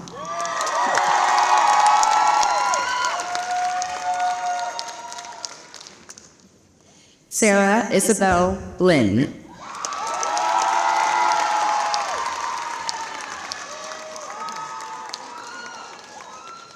Gabriella Christina Litwinito.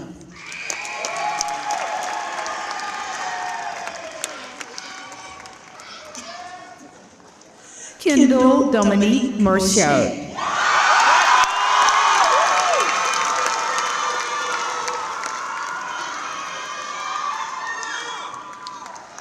John David Noblet.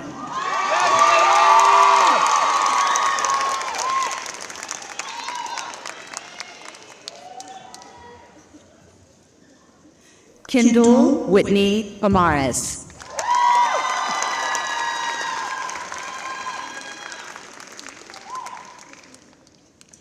Alyssa Riley Rodriguez.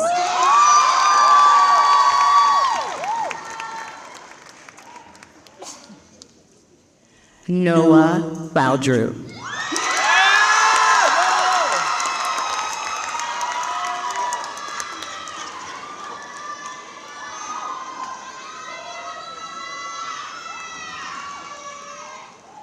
Jeremiah Michelle Sanders.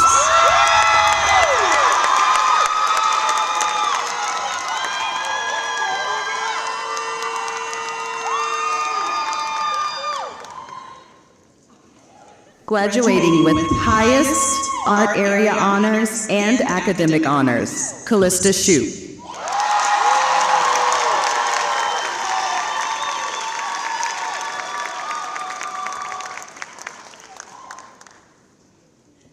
Graduating with art area honors and academic honors, Madeline Margaret Tucker.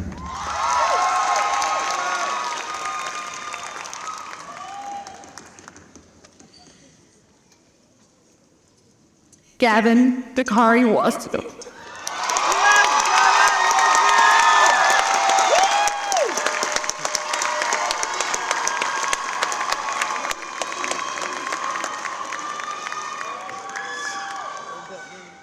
Allison and Leah.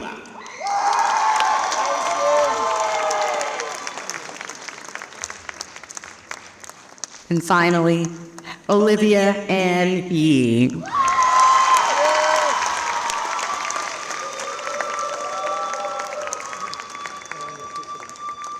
Congratulations, dancers. Ms. Carruthers and I are very proud of you and all of your accomplishments.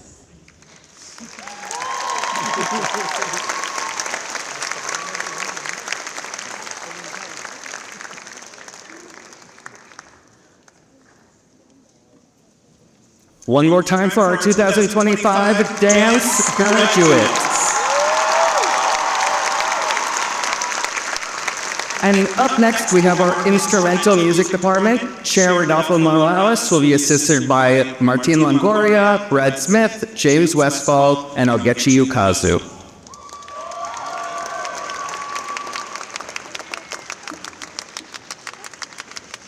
Good evening, graduates in the instrumental department. William Herbert Butler.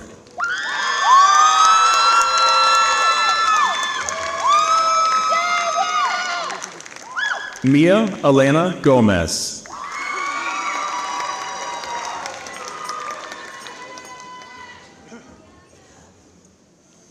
Maria Alexandra Graff.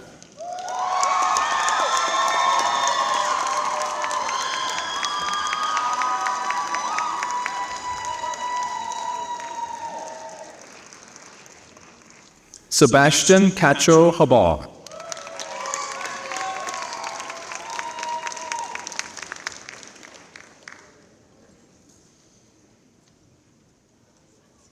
Melvin Van Holloway V.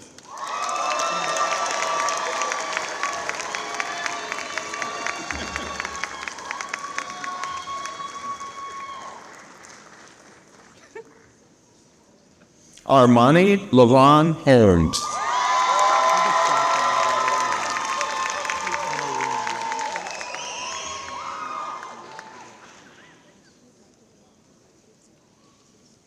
Ronald Jackson.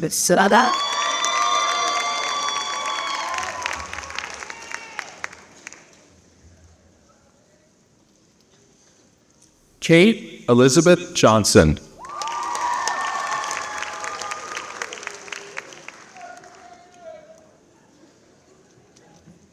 Isabel Olmos.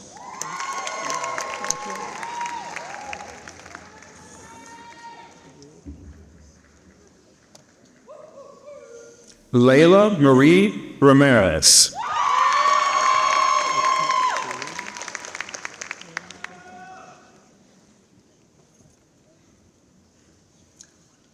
Isis Vasquez.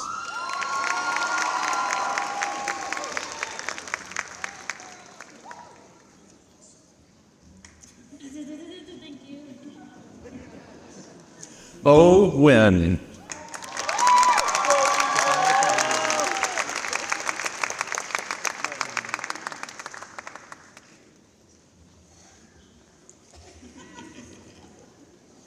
Graduating with high academic honors and highest art area honors, Karsten Tate Wilkinson.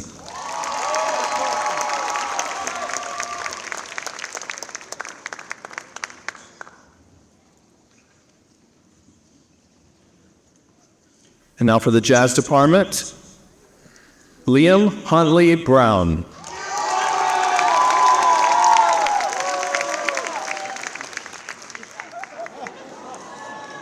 Adam El Yafi.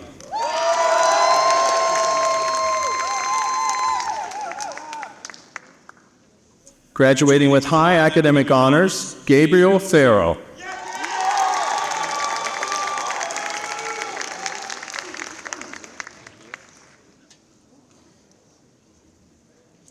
Samantha Glena.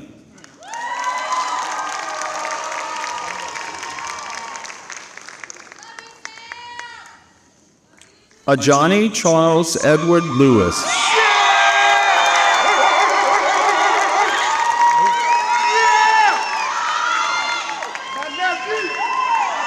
Troy Alexander Lehman.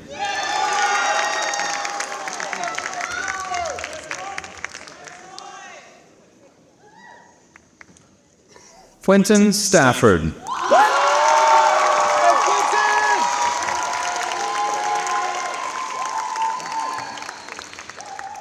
Wilson Renee Terry.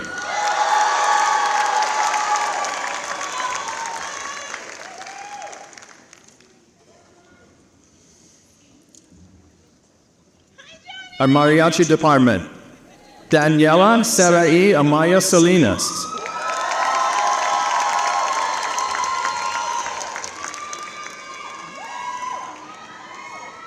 Daniela Ruby Capatillo.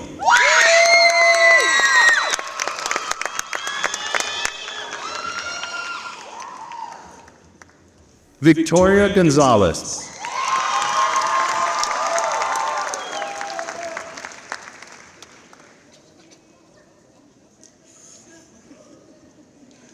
Jair Kazara.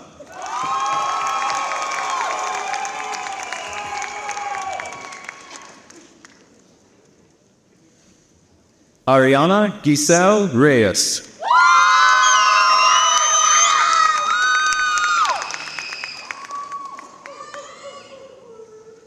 Romario Sanchez.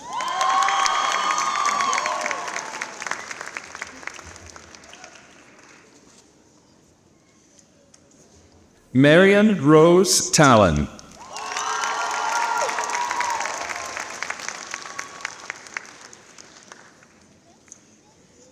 Angel Junior Fernandez.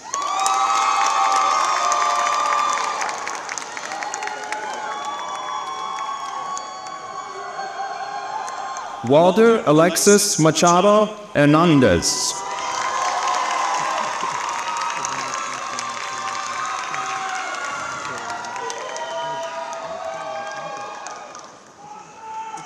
Livia Elizabeth Rangel.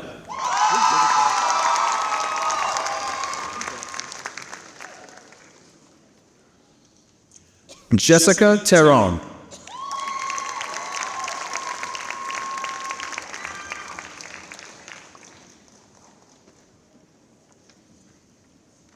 Juan Lara.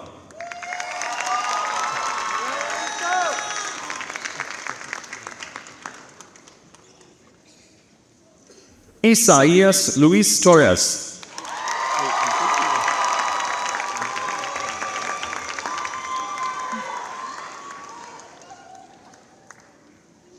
Salvador Francisco Sarabia Westfall.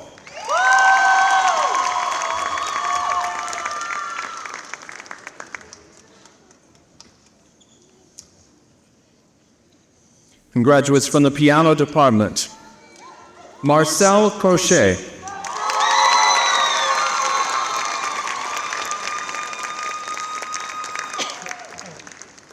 Graduating with highest academic honors, high art area honors, and valedictorian, Bowen Ma.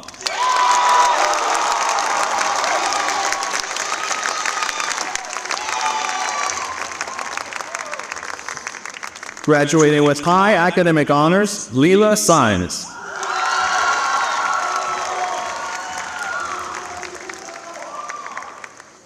Graduating with highest academic honors and salutatorian, Audrey Zhong.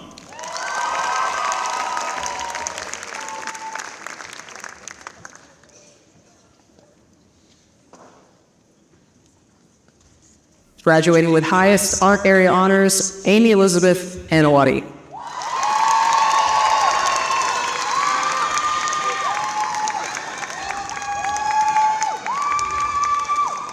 Ekevu Ashe.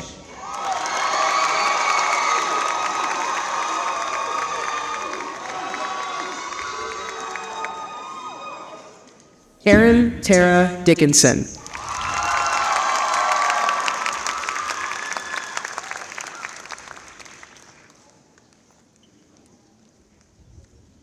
Alessandra Fernandez.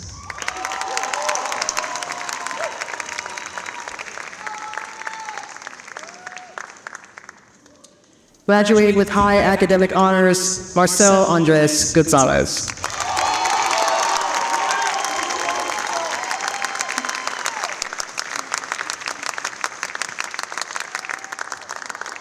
Annika Jackson.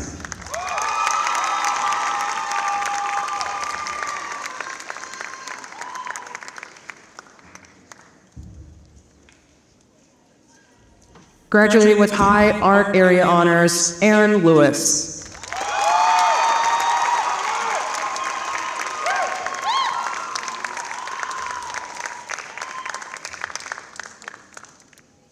Alexa Linares.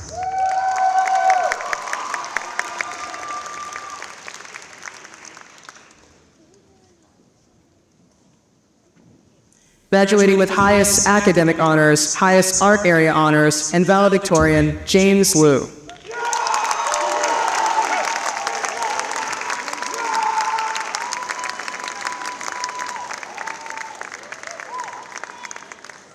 Graduating with high academic honors and high art area honors, Sophie Therese Melancon.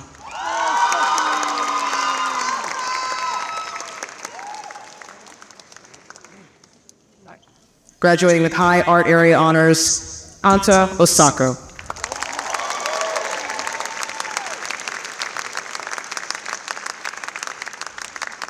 Graduating with high academic honors, Allison Pei.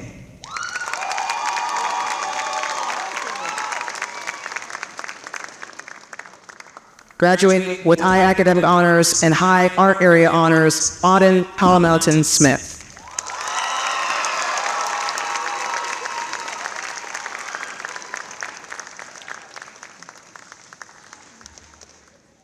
Graduating with highest academic honors and high art area honors, Ella Tyre.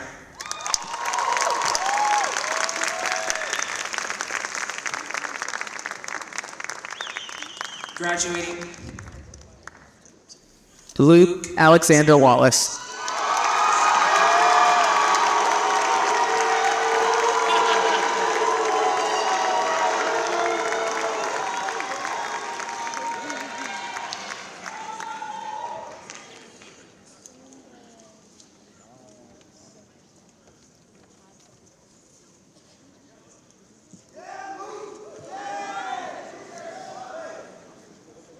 One more time for the instrumental department class of 2025.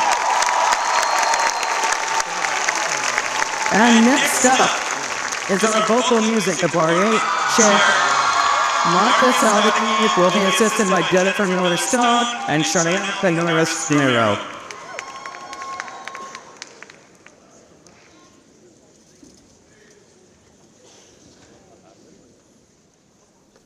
I am pleased to announce the candidates for the vocal department, class of 2025. Ethan Jonathan Eonko Barca.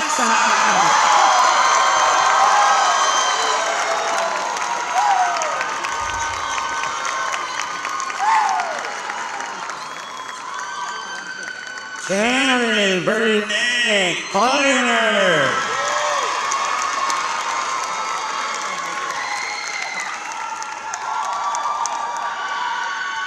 La Kenia del Callao del Tío Palau.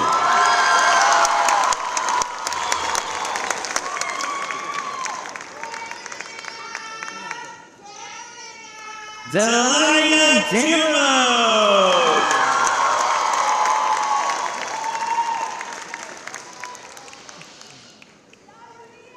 Alexis Marie Hazel.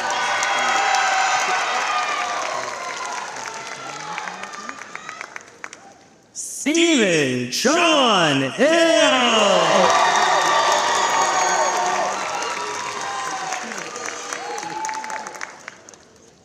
Giselle Cecily Ricketts Jacobs.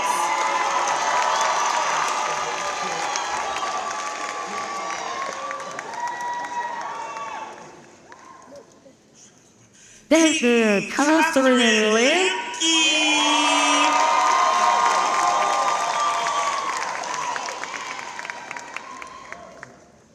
Sabine, Katarzyna, Reszmiel.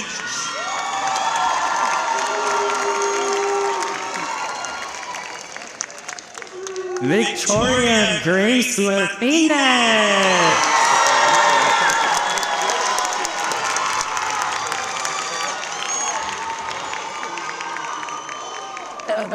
Annie Grace Mello.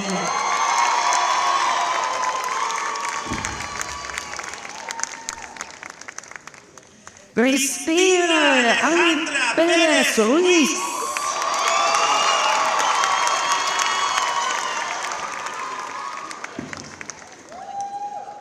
Graduating with art and the highest honors, Salutatorian.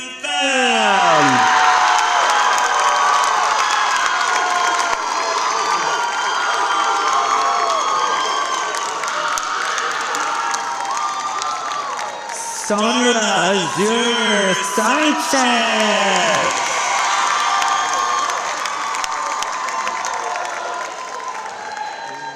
Jordan Saxerino.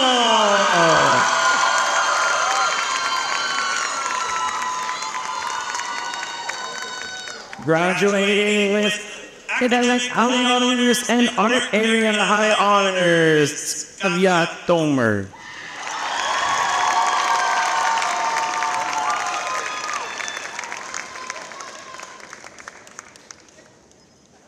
Isabella Victoria Vasquez.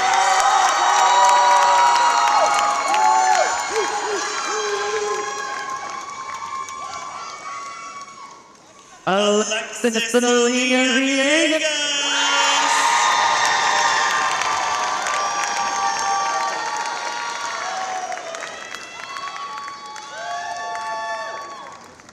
Liliana Lorraine Williams.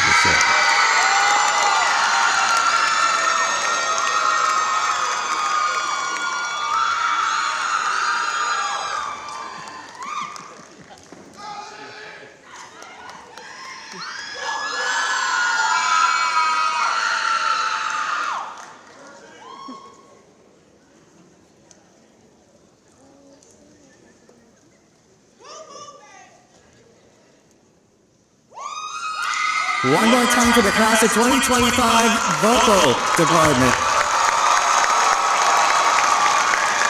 And if you've been counting with one hand, there's only one more department left, and that's our department, presented by Rosie Curtis and Chair Paul Davis, Dana Harrell, Travis Horseman, and Claire Hummel.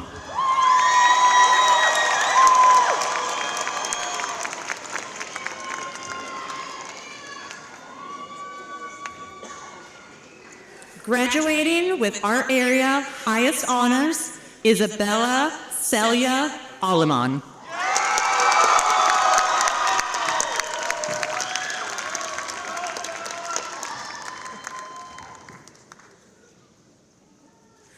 B. Marie Anderson.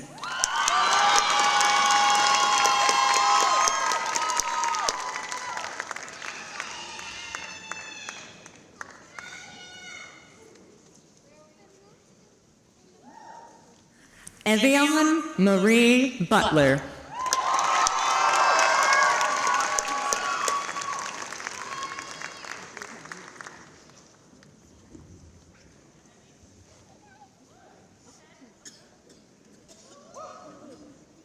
Abigail Charlize Deloney.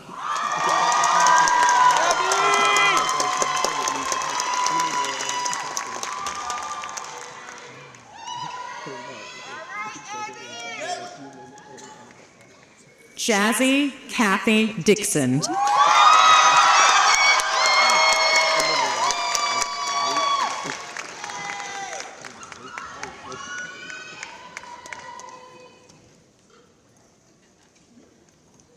Zoe Angeline Emery.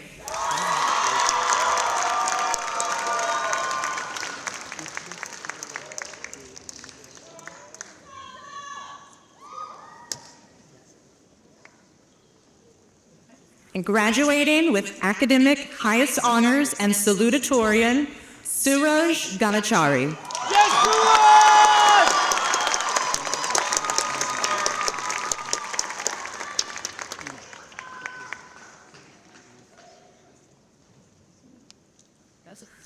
Matias Suarez Garza.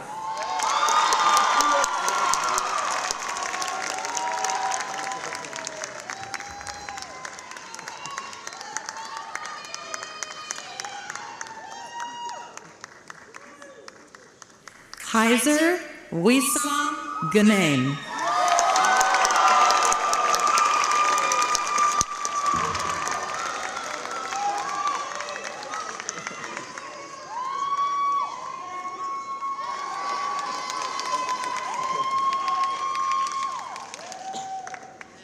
Graduating with our area highest honors, academic highest honors, and valedictorian, Josie Goldfarb.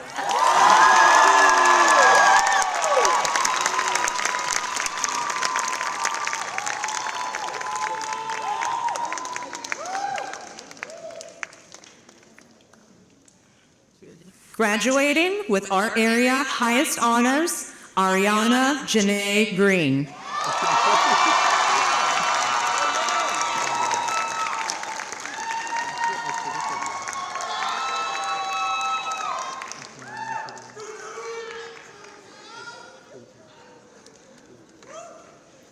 Layla Dawn Harris.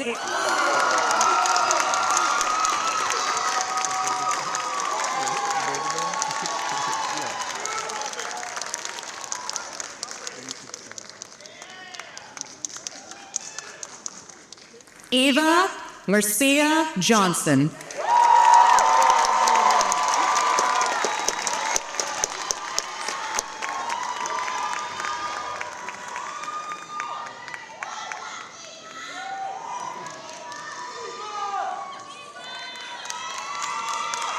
Aida Elizabeth Joya.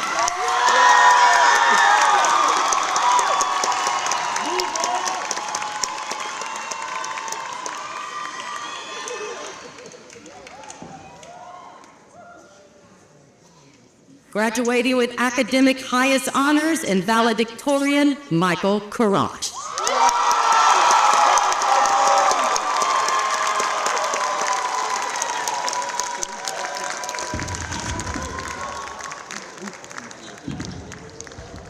He's really book smart. Autumn Antoinette Kimball.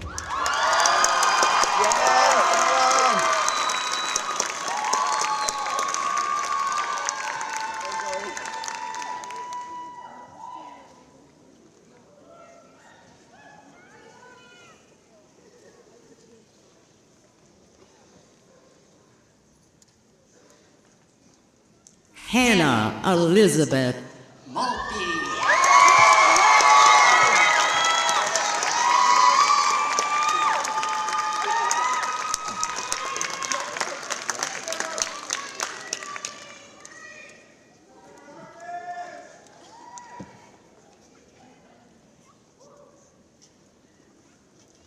Ellie Ron Charlie Musty.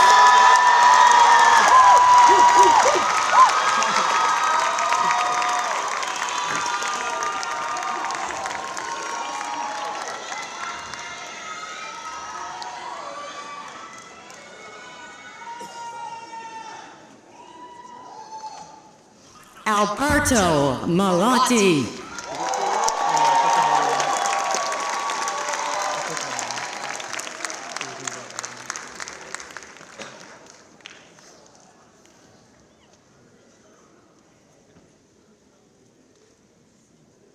Marjane Arrero.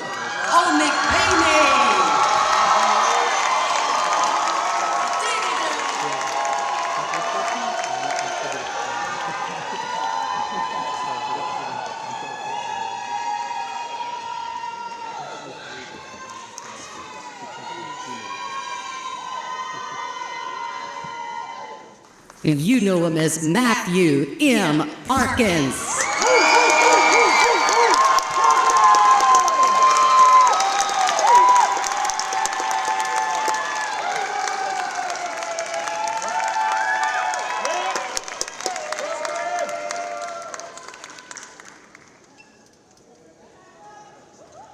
Kavi Anad Mohammed Faisal.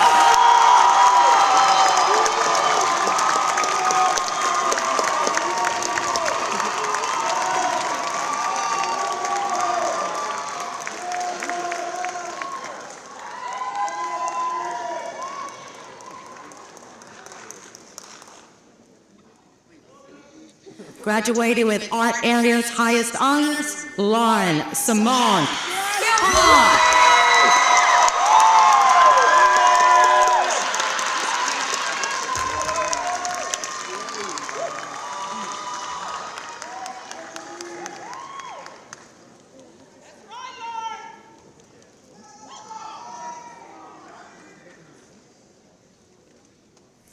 Elijah J. Thomas.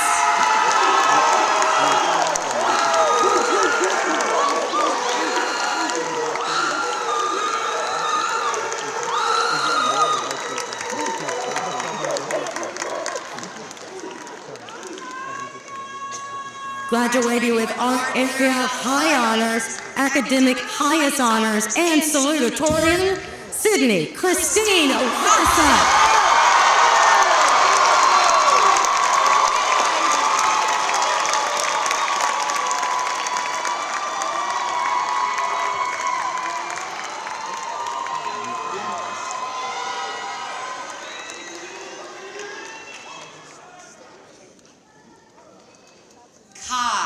Alicia Elizabeth Trey.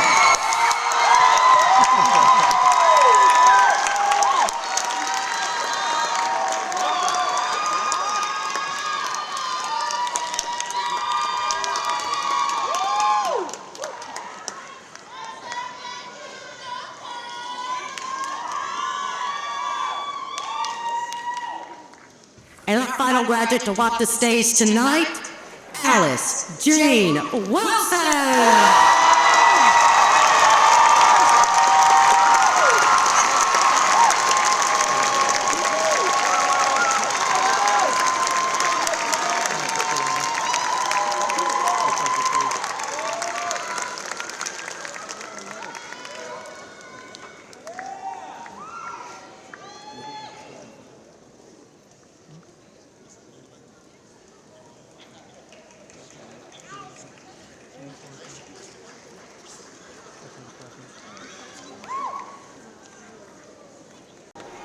Congratulations, class of 2025, Department of Theater graduates.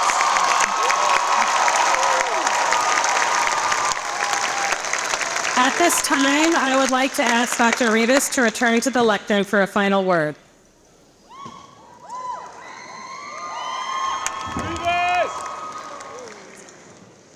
This is the official part. Having completed the curriculum prescribed by the Texas Education Agency and the Houston Independent School District, and upon the recommendation of the registrar by the authority vested in me by the Board of Education, I now confer upon each of you your high school diploma with all rights and privileges appertaining thereunto.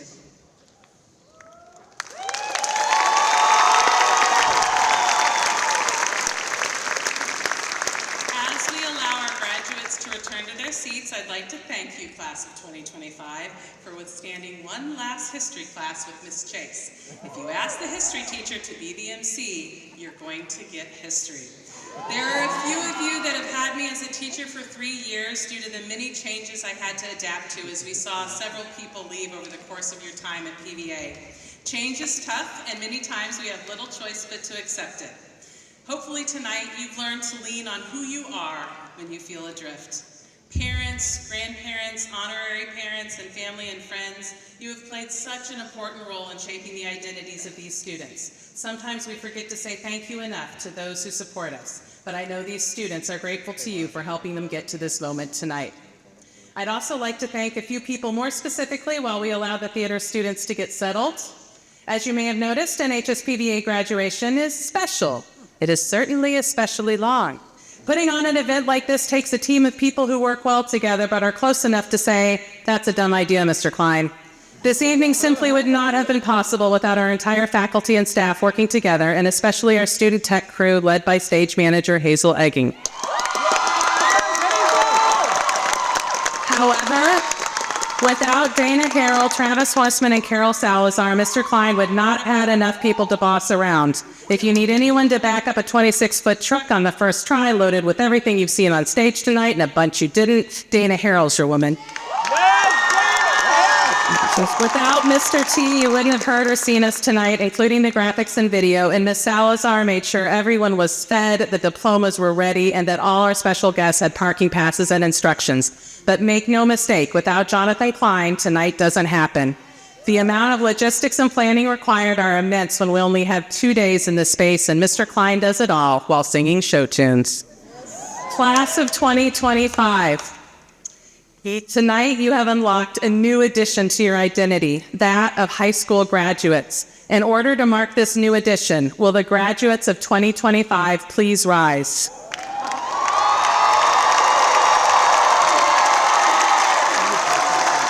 Honored guests, may we, the faculty and staff of HSPVA, present to you the graduated class of 2025 of the Kinder High School for the Performing and Visual Arts.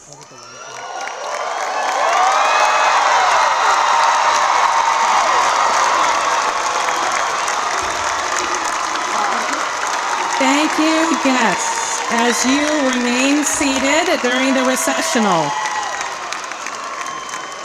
Graduates, as the guests remain seated, you may now proceed to the lobby. Parents, if you are waiting on a child who needs to pick up an instrument backstage, they will meet you outside. Honored guests, thank you for celebrating with us this evening. This now concludes our commencement ceremony.